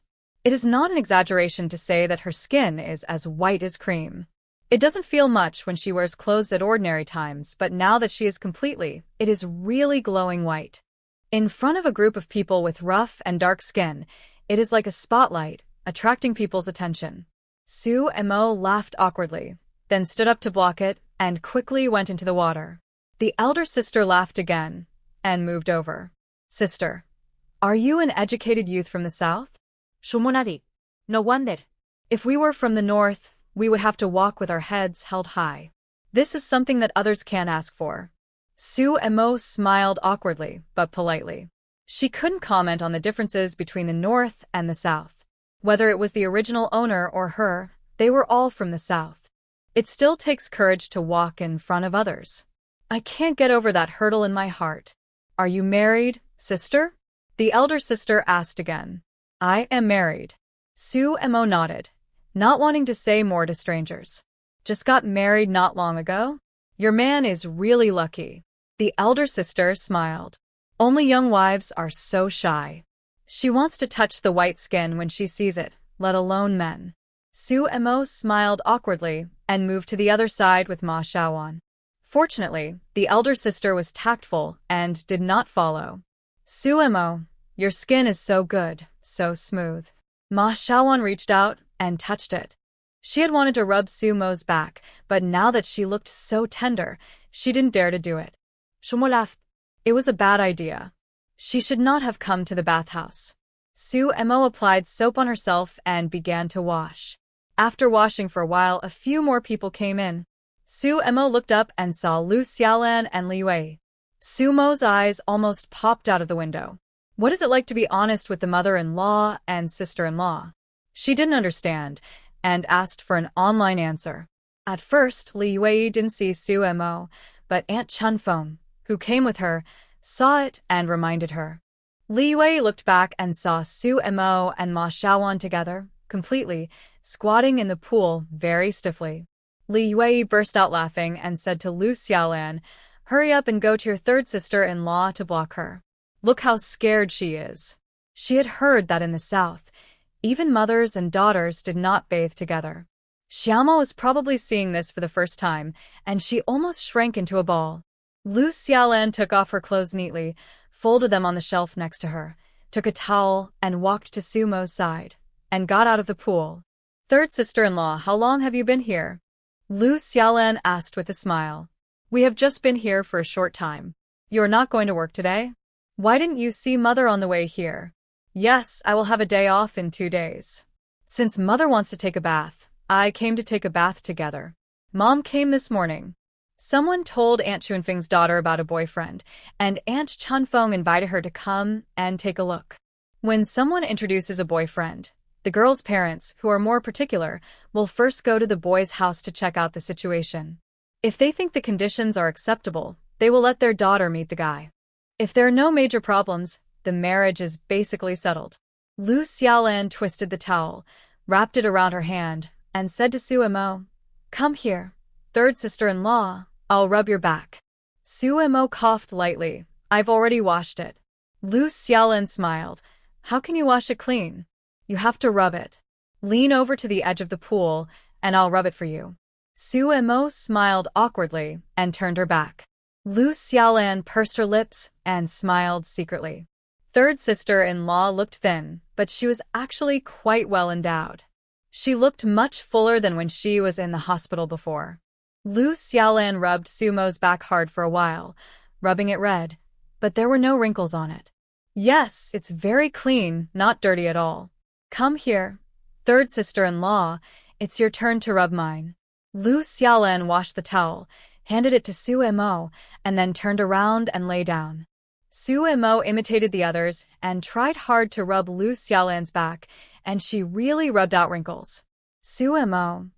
Lu Xiaolan was enjoying herself, and when she saw Ma Xiaowan looking at her eagerly, she asked, Ma Jiqing, do you want me to help you rub it? She just heard from Li Yue that the man next to the third sister-in-law was surnamed Ma, and he was from the same batch of educated youth who went to the countryside as the third sister-in-law. Upon hearing this, Ma Xiaowan quickly handed over the towel. Thank you very much. Lu Xiaolan turned around and began to rub Ma Xiaowan again. Li Yue knew that Su Mo was shy, so after greeting her, she and Aunt Chunfeng went to a farther place. Aunt Chunfeng looked at her from a distance and found it funny, so she winked at Li Yue. Li Yue hit her, you old thing, Xiaoma is shy. Don't laugh at her. How could I laugh at her? I didn't even get close to her. Aunt Chunfeng glared at her. It seems that of the 3 daughters-in-law, you like the youngest one the most. Yeah. Li Yue admitted generously, Xiaoma is filial. Your old daughter-in-law is also quite capable. In just a few months, she has captured the heart of you as a mother-in-law. You don't understand, Xiaoma is a lucky star. Li Yue didn't know what to say. Aren't you afraid that the other 2 will complain? If they want to complain, then complain. Who can really treat everyone equally? I am like this. I will love whoever is good more. Li Yue said. You can see it clearly. Aunt Chunfeng sighed. Every family has its own problems. Otherwise, her family should also separate to avoid so many conflicts. The old couple will probably be more comfortable living alone. After more than an hour, several people left together. Li Yue and Aunt Chunfeng walked here. They walked fast, and it only took them about 40 minutes to walk here. Li Yue sent Su Mo and the others back first. The weather was cold, and she didn't like to ride a bicycle in the wind. On the other side, after the military headquarters received the news from the local newspaper, it immediately held a relevant meeting and finally decided to let Lu Chongjing take a team back to ambush and investigate. Lu Chongjing was very happy when he received the order. He immediately went back to pack up and set off with his men. Although he might not be able to go home, it would be good to see his wife from a distance. The next day, the temperature dropped sharply, and a light snow began to fall. Geng Chongqing was just worrying about what excuse to use to stop the patrols, and here came the excuse. He immediately sent someone to call the militia captains of the various brigades, and after giving them some affirmation and praise, he stopped the patrols. Su Mo woke up early in the morning and saw that it was snowing, so she quickly pulled out the remaining radishes and cabbages in the field. Although they were still a little tender, they were still edible. Li Yue also came to help, and was surprised to see that the radishes she pulled out had white skin. Xiao Mo, why are your radishes white-skinned? They said it was a new variety from the south, so I bought some to try. Su Mo made up an excuse. Li Yue immediately washed one and tasted it. Not bad, very crisp, sweet, and growing fast. Did you buy it from the county supply and marketing cooperative? Mom will also buy some to plant. I still have a lot left from the last time I bought it. I'll pack a bag for you later. We can't let her go to the supply and marketing cooperative to ask, otherwise it will be exposed. The mother and daughter were busy for half the morning and put away all the vegetables. Su Mo also gave half to Li Yue and was helping her carry the vegetables back when the brigade broadcast asked her to pick up the package again. Shumo. Who sent this to her again? It's not a good thing to be too popular. A moderate amount will make people envious. Too much will make people jealous. After carrying the vegetables to Lu's house, Su Mo hurried to the brigade to pick up the package. The package was not too big, so when the postman came to deliver the letter, he brought it to Su Mo by the way. Su Mo was speechless when she saw that it was sent by Yang Shuren again. Is this going to use sugar-coated bullets to corrode her revolutionary spirit? I'm afraid that won't work. After arriving home, Su Mo opened the package. There were the original owner's favorite snow cream and hair oil, as well as the standard configuration of Haisher, a bag of white rabbit candy, and 2 cans of mail-in meat. There was also a letter from Zhou Qiuying. She said she was shocked to learn that her country girl got married. She said Yang Shuren and her father were as close as brothers, and she was considered half their daughter. The 100 yuan they sent was her dowry, so she could buy something she liked. She said they were her relatives, and if she needed anything in the future, she could just write to them, and they would try their best to get it for her. Somos mail. In the original owner's memory, Zhou Qiuying had always been a very shrewd and cost-conscious person. He was so generous to her suddenly, presumably because he knew about Yang Shuren's report. Zhou Qiuying is a native of High City, and she knows the influence of the Su family better than Yang Shuren. With her shrewdness, she can definitely guess that as long as Su Tingda does not fall, once he is found out, the revenge of the Su family will definitely not be something they can bear. So he is planning to take a conciliatory approach with her? What if the matter is exposed one day, and the Su family sees how much they care about her, and let them go? It's a good idea, and the plan is not bad, but it's a pity that she is not prepared to cooperate. Su Emo smiled, took out the letter paper, picked up the pen, and wrote a letter to Su Tingda. The letter kept praising the good of the Yang family. She said that she had not eaten a candy from the Yang family for more than 10 years in Haisher before. As a result, after she went to the countryside, Uncle Yang remitted her a huge sum of 100 yuan, and Aunt Zhou sent her a bunch of things. She also said that if she needed anything in the future, she could write to her. It was true that a friend in need is a friend indeed. There must be something wrong when things are abnormal. I believe that as long as Su Tingda is not stupid, he can detect the abnormality of the Yang family. After writing to her uncle, Su Emo began to write back to the Yang family. The letter was naturally full of gratitude, saying that her father had accumulated virtue for several lifetimes to make such a good friend. Then, she changed the subject and said that she was isolated from the news in the countryside. It would be nice if she could have a radio to listen to some current affairs. She remembered that the original owner had given a radio to Yang Suyun. No matter whether they bought a new one or took Yang Suyun's one. In short, whatever she took from her should be slowly spit out for her. The next day, Su Emo received the first issue of the provincial newspaper. While taking the newspaper, Su Emo gave the 2 letters to the postman to mail. At the same time, she also learned from the ants who were chatting that the militia team no longer had to patrol the mountains. Zu Montag was delig hattet. She hadn't been to the cowshed for more than half a month, and she didn't know what was going on with her parents. Although Geng Chongqing said he would make arrangements, she was still very worried because the situation was unclear. After arriving home, Su Emo took out the backpack and began to put the things she wanted to take to the cowshed into it, preparing to go to the cowshed in the dark tonight. It had already started snowing, so she had to take cotton shoes and socks. Su Emo packed 3 pairs of cotton shoes, 2 pairs for men and 1 pair for women, and a few pairs of cotton socks. She also had to take some nutritional supplements. She packed the 2 bags of milk powder and canned luncheon meat sent by Zheng Ling, and evenly mixed a pound of brown sugar she brought from the last days, wrapped them in oil paper, and put them together. She also packed a bag of white rabbit milk candy. The small piece of wild ginseng was also cut into thin slices and carefully wrapped with a paper towel. For food, Su Emo directly packed 10 kilograms of rice and 10 kilograms of flour and took about 2 kilograms of sausage, bacon, and eggs. She didn't know if there would be any problems later, so she brought more.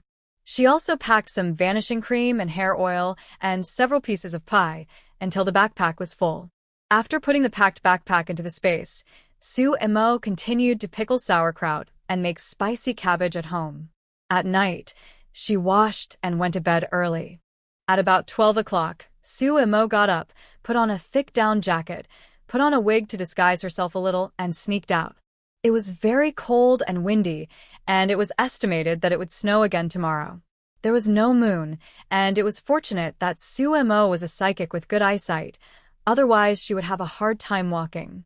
When she was about to reach the cowshed, Su Emo changed her down jacket, took off her wig, and wrapped a gray scarf around her head. Carrying a backpack on his back and holding a clay pot filled with ginseng bone and kelp soup in both hands, he went to the cowshed. When the soup was stored in the space, it was still boiling hot. Taking it out now is just right to warm his hands. As usual, Su Emo knocked on the door with a stone and learned a few bird calls. Since Geng Chongqing reminded him, Su Tiqian has been very vigilant every day and sleeps lightly at night. When he heard this secret code, he agreed with his daughter. His heart skipped a beat. Su Tingqian got up, put on a cotton-padded jacket, and did not let Mo Yurong light the lamp. He took a stick and went to open the door. When he saw that it was really Su Mo, Su Tingqian's heart just settled down and twisted again.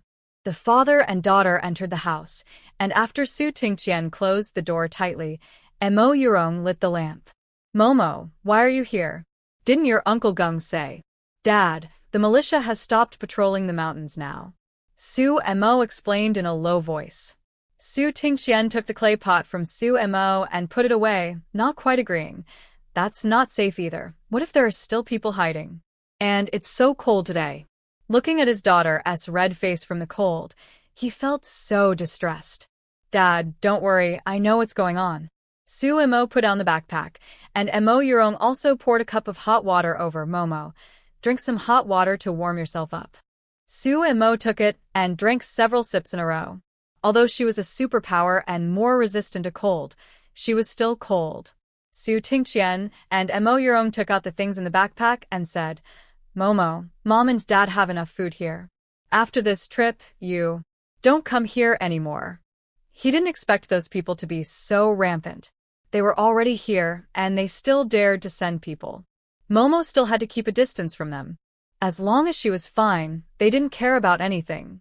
It was really easy for her to get into trouble walking on the mountain road in the dark. Before, she came in the morning when the weather was hot, and he could barely convince himself. But the last 2 times, she came the middle of the night in the dark, and he really couldn't rest assured. Su Mo did not answer directly, but said, "I will come less often when it snows and the weather is cold. But, Dad, I have to come today because I have too many questions that I need you to answer." Su Tingqian sighed. "You say, Dad will tell you everything he knows. Who did our family offend?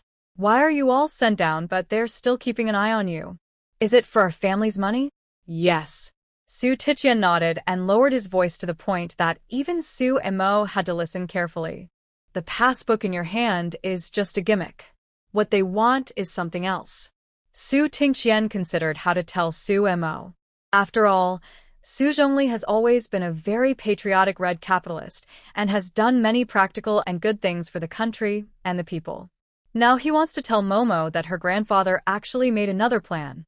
He didn't know how to start for a moment. "Your grandfather is a very wise man, you know." Shumonadid. Su Zhongli is indeed a very wise and far-sighted person. Our Su family has been good at business since our ancestors. At its peak, the shops were spread all over the Jiangnan area. Although it has experienced ups and downs, the wealth accumulated is far beyond what others can imagine. Later, when it came to your grandfather's generation, he had different opinions from your eldest uncle, and the 2 brothers divided the family and used their own money to support the political parties they favored. Facts have proved that your grandfather still has a good vision.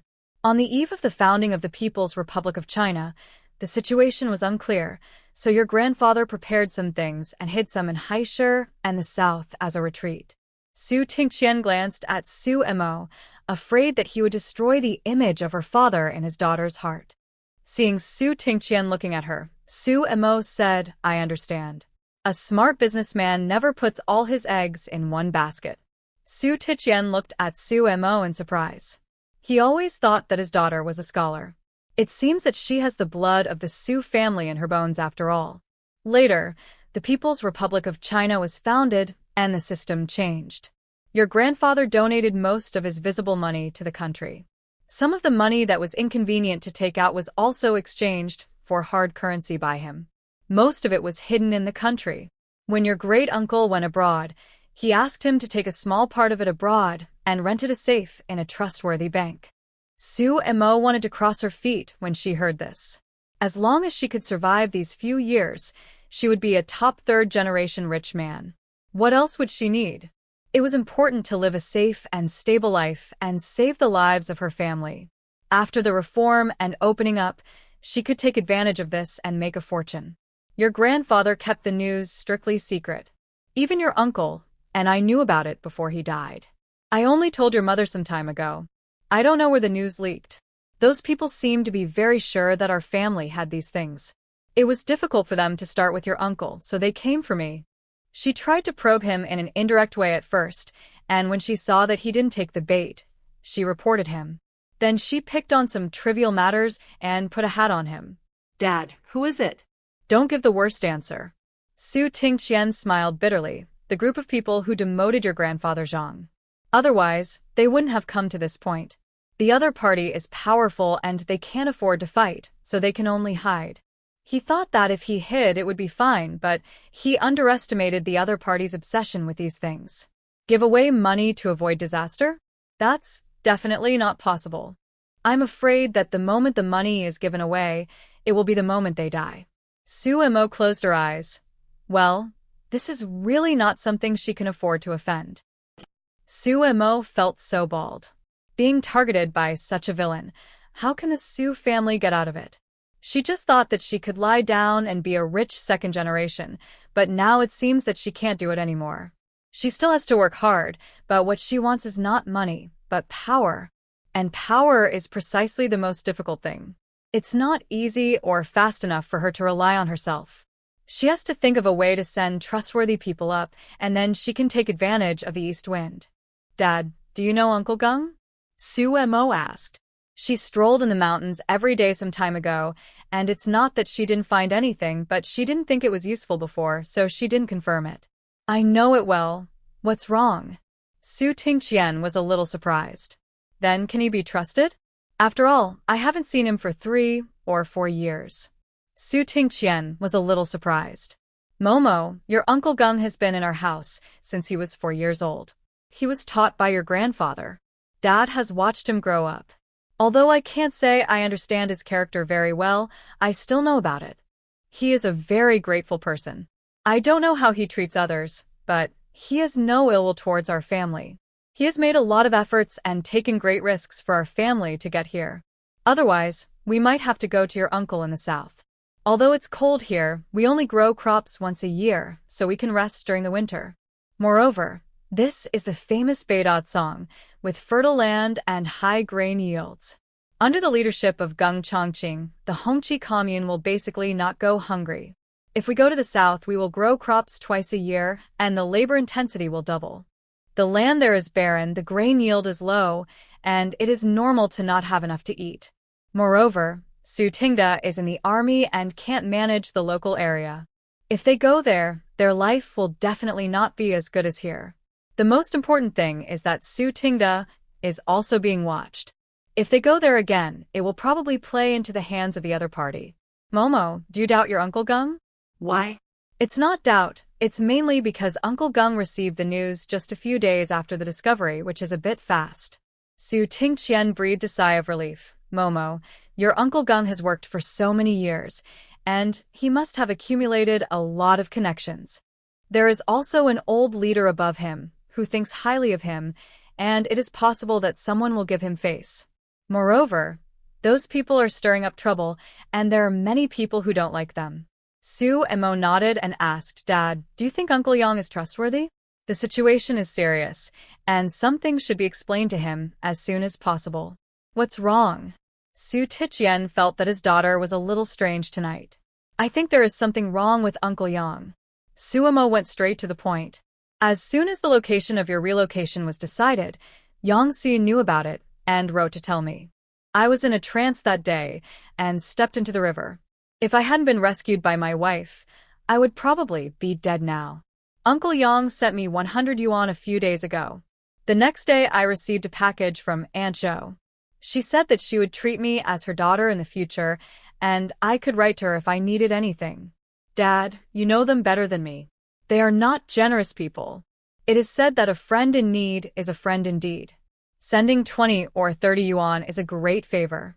Sending so much money, I think it's more like doing something wrong and using money to buy peace of mind. After listening to his daughter's crackling words, Su Tingqian was stunned. He had never doubted it before, but now that he thought about it carefully, he broke out in a cold sweat in such a cold day. Everything made sense. He really didn't expect that his friend of many years would turn into a man-eating venomous snake. When did the boy who broke his arm to save him start to change his appearance? Su Tingqian closed his eyes sadly. Do you suspect that he reported me? Su Mo nodded. It was not a suspicion, but a fact. Although he kept emphasizing that he had no ill intentions. Is he a minion of those people? Su Tingqian thought about it and said uncertainly, probably not. Yang Shiren's social circle is quite simple. Then are those things you mentioned hidden in those 3 villas? Su Mo seriously suspected that Yang Xian cooperated with those people in the later period, because the book did not mention the antique gold at all. When Yang Xian started his business, in addition to the money in the passbook, he also sold 2 villas. Su Mo initially thought that Yang Xian could start a business so smoothly because of strong financial resources and the convenience of the times. But in fact, in the 1980s, you needed approval to do things. The fact that Yang Xian could be so successful showed that the relationship behind him was strong enough. It's there, and it's not there. Although the other 2 villas are not on the same street, they are actually back to back and not far apart. The things are hidden in the underground secret room in the open space between the 2 villas. Su Tingqian's answer directly confirmed Su Mo's guess. Su Mo was confused, and she didn't know whether those people were in contact with Yang Xian. She had to talk to her uncle again and ask him to deal with the Yang family as soon as possible. Other things had to be arranged as well. She should study history more to see if she could help her uncle in his career and help him move to a higher level. If he was stable, their family would be much safer. By the way, Mom, Aunt Zhengling also sent me something. Su Mo told Mo Yurong about Zhengling sending something. Mo Yurong had been eavesdropping just now. Now that she heard her daughter tell her, she thought for a while and then said carefully, "Your Aunt Zhengling should be trustworthy. When your father and I were imprisoned in the Revolutionary Committee, it was your Aunt Zheng's eldest son who took care of us, so your father and I didn't suffer much." In fact, those people had underestimated the strength of the Su family at the beginning, thinking that the descendants of capitalists would be hated by everyone if they entered the Revolutionary Committee. However, they did not know that Su Zhongli was very kind, and there were many people who pretended to obey him, but actually disobeyed him. This is why the couple left Haishur. If they had sent their minions to attack at the beginning, the couple would have been skinned alive, if not killed. Su Mo nodded, indicating that she understood. Before, she had thought about asking Zhengling to help her buy things, but now that she knew that the enemy was so powerful and she was sincere, she should contact her less to avoid implicating their family. Anyway, the Yang family jumped out on their own, and it would be a waste if they were not used. Su Mo helped the 2 of them put away all the things. Mo Yurong took the net bag of pears, wrapped it in a piece of clothing, and hid it in the cave as a treasure. The apples that Momo brought last time were particularly delicious, and these pears looked good too. They would be eaten occasionally in winter to moisten the skin if they were hidden. After that, Su Mo took out the wild ginseng slices wrapped in paper towels from the pocket of her cotton-padded jacket and handed them to Su Tingqian. "Dad, these are 100-year-old wild ginseng slices. You hide them well. I see that Grandpa Zhang is very thin, so you give him a piece secretly to replenish his body." Su Tingqian was surprised. "Where did you get it?" "This is a good thing to save lives. Their family bought one a long time ago, and then it was all used up when Su Zhongli was sick. I dug it from a mountain." Su Mo said, "Use it when you need it. I have more. I will bring you more next time."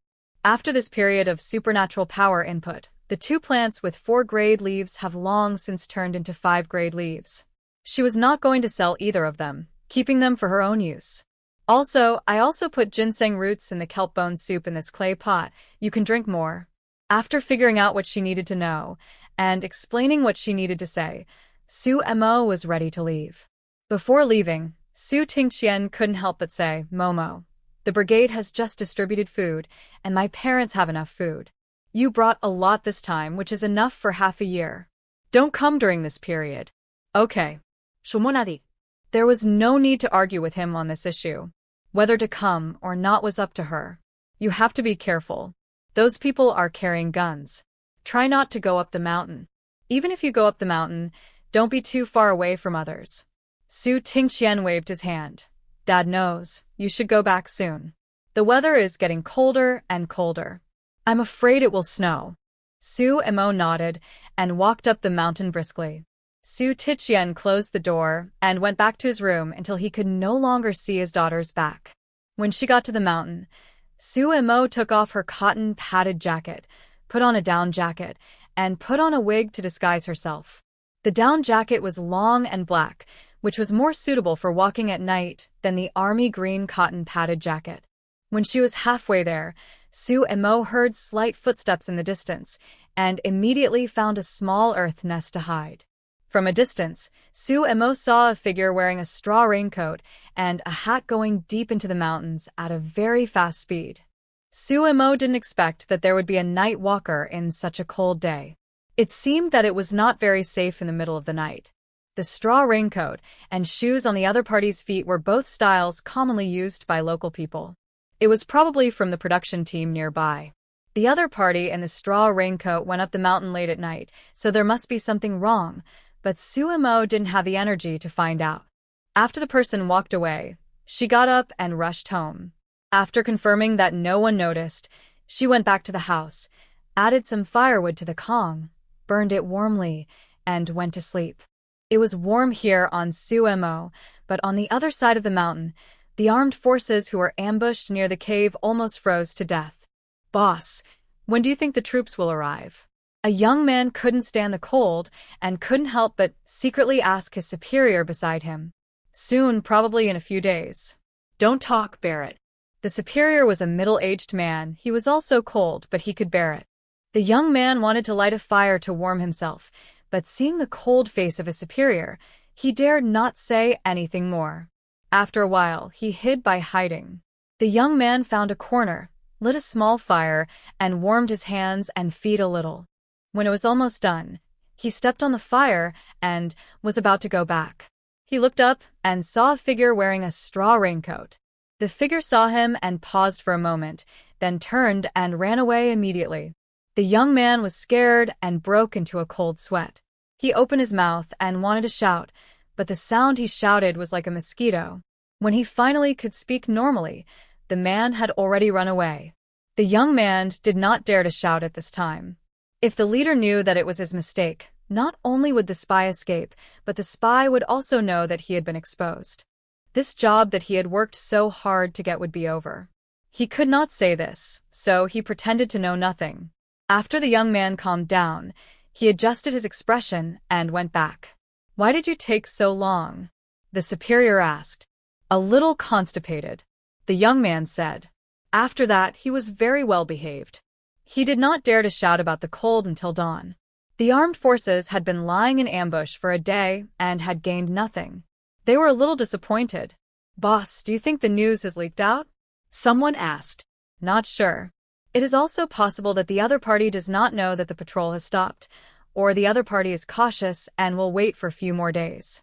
We will continue to lie in ambush and wait for the troops to come." Several people ate some cold and hard steamed buns with cold water and continued to work. Su Emo slept until 8 or 9 o'clock before getting up. Sure enough, snowflakes were falling from the sky again, and they looked heavier than the day before. During the winter, everyone had nothing to do. After Su Emo washed up, she made some dumpling soup and sat back on the Kong to write a letter to Zhengling. She didn't say much, just that she was fine and married a good family in the countryside, so she didn't need to worry about her. She had enough food and daily necessities, so she didn't need to send anything in the future and reminded her to pay attention to safety. She also found all the tickets from High City that were about to expire this year, stuffed them into an envelope, sealed it, put stamps on it, and sent it out when the postman came to deliver newspapers again. At this time, Lu Chongzheng and his team had also arrived in Qingxi County and temporarily stayed in the county armed forces. After meeting with relevant personnel, a group of people began to work according to the plan. In the afternoon, under the leadership of county-level cadres and the President Li Hongjun, several reporters from the newspaper came to the Lujia Village Brigade. The Lujia Village Brigade has changed a lot in recent years, and this year's harvest is particularly good. It has been set as a model, and the county specially invited the newspaper to come for interviews and reports. Lu Qinggan and Lu Baoguo were a little nervous and quickly arranged for people to entertain them. Their brigade was going to be in the newspaper, and this was the first time, so they had to entertain them well and let the reporters write about it. And be nervous. Just tell the truth. I'll arrange for someone to take these reporters around the brigade later, let them take pictures, interview, and collect some materials. Lee Hongjun told the two. As soon as he finished speaking, he turned around and found that someone was leading a sheep over, and it seemed that they were going to slaughter it. So he quickly stopped them. Don't kill the sheep, just kill a chicken and fry some eggs. Don't make it too extravagant. Reporters are very good at writing now. Don't turn a good thing into a bad thing. Yes, yes, yes. Liu Bagua nodded quickly and asked someone to take the sheep back. He still had some sausages at home, and he asked someone to get them later, and he also fried dinner. In order to set up this model well, the propaganda department of the county government has put a lot of effort into it. Even the reporters from the Hejiang provincial workstation of 2 newspapers and 1 magazine were invited, plus some northern newspapers and magazines. A total of 7 or 8 came, a total of more than a dozen people. It was only after borrowing a large truck from the armed forces that the reporters could be brought in one trip.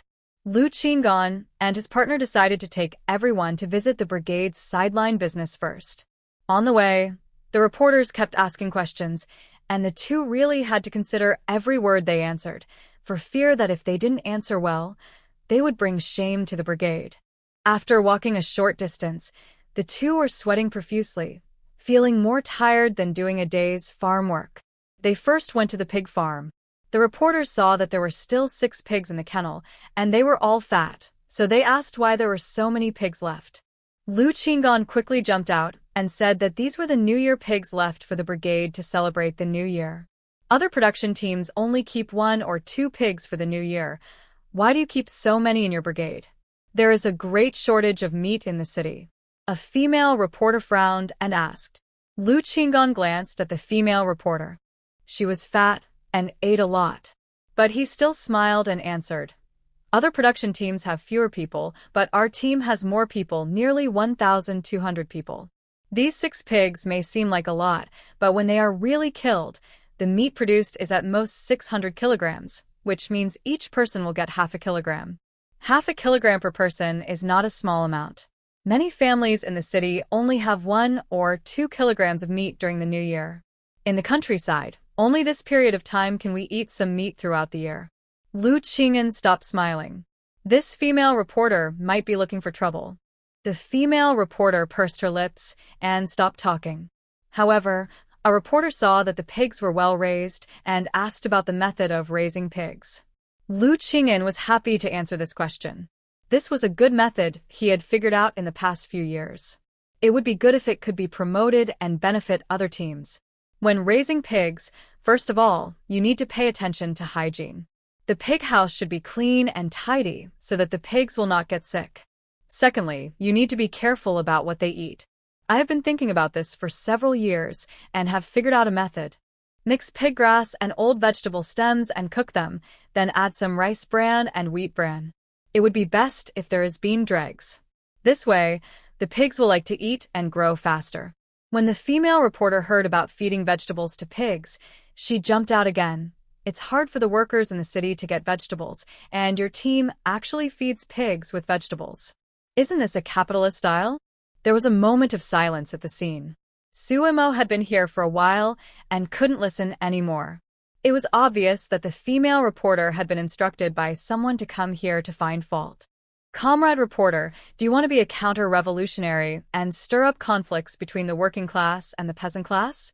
Sumo's voice was not loud, but everyone present heard it clearly. The female reporter's face immediately changed, and she scolded him sternly. Who are you? How can you accuse someone so randomly? Don't you think you are an enemy spy? I am Suemo, an educated youth who went to the countryside. You are the best at accusing people. Sometimes you call me a capitalist, and sometimes you call me an enemy spy. The female reporter's face immediately turned black. Suemo took down the backpack and put it on the ground. Fortunately, when she came, she also brought some old vegetable stems with her. I am here to give you some old vegetable stems. You can come and have a look, my journalist friends. I picked them when I was pickling sauerkraut yesterday. The vegetables are old and not suitable for human consumption, so I sent them to feed the pigs. The brigade will give me 1 work point for this basket of old vegetable stems. If these old vegetable stems are not sent to feed the pigs, they will also rot in the field. How can such a reasonable use and turning waste into treasure become a capitalist style in the mouth of this female reporter? The reporters looked over and saw that they were indeed not good leaves. They looked old, and some of them were even yellow. It's okay to throw these things away, but it's also okay to eat them. Farmers grow their own vegetables in the countryside, so it's naturally easier to eat vegetables than in the city. When there's enough vegetables, it's normal not to eat the old stems. Workers produce in the city, so sometimes it's hard to get vegetables, but the state is trying its best to allocate them and ensure the supply. You can't label farmers as capitalists just because they ate a few more bites of greens. In your eyes, farmers should eat coarse food and not be full or warm, and that's normal? Or do you think the working class is naturally superior to the peasant class? Excuse me, does anyone know this female reporter? Which newspaper are you from? What's your name? I think your thinking is very problematic. I think it's hard for you to write a fair and impartial report. I'm going to write a letter to your unit to complain. The female reporter naturally didn't dare to talk to her. Tao Peisheng, who was hiding at the side with a camera, pinched his throat and said the female reporter's name and the newspaper she belonged to. He had long disliked her, and she kept complaining about her as if she was so capable. This old Lu's wife is really powerful. She made people speechless with just 1 sentence. When the female reporter saw her name was exposed, her face turned from black to red, and finally to crimson purple. I just said it casually, there is no need to make a big deal out of it. She got this job with great difficulty. If she really wrote a letter to complain, she would probably lose this job. Su Mo sneered, then I hope you won't write casually when you write articles. If you can't be truthful, accurate, objective, and comprehensive, I suggest you change your career. Otherwise, it is very likely that your casual writing will cause many families to be broken up. The female reporter nodded for a long time and did not dare to say a word. She was afraid that Su Mo would really write a letter to complain about her, so she dared not be angry or speak. Lu Baogua secretly gave Lu Qing'an a thumbs up. This old man was smart and knew to find his daughter-in-law. People who make a living by writing should be dealt with by people with strong pens. A few words made people speechless. Lu Qing'an asked someone to call Su Mo over. His original intention was to think that she should be easier to communicate with these reporters and asked her to come and help. Unexpectedly, she really helped a lot when she came.